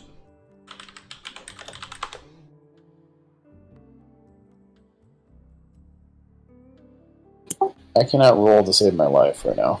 Alright, you don't recognize most of these names, but some of them you do.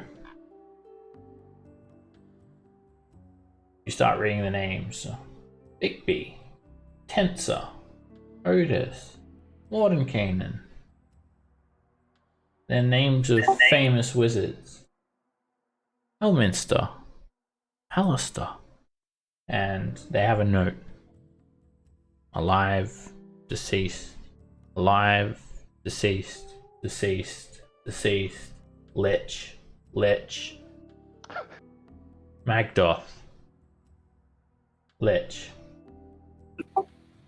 Ooh. And that's where we'll end tonight's session. Of course it is.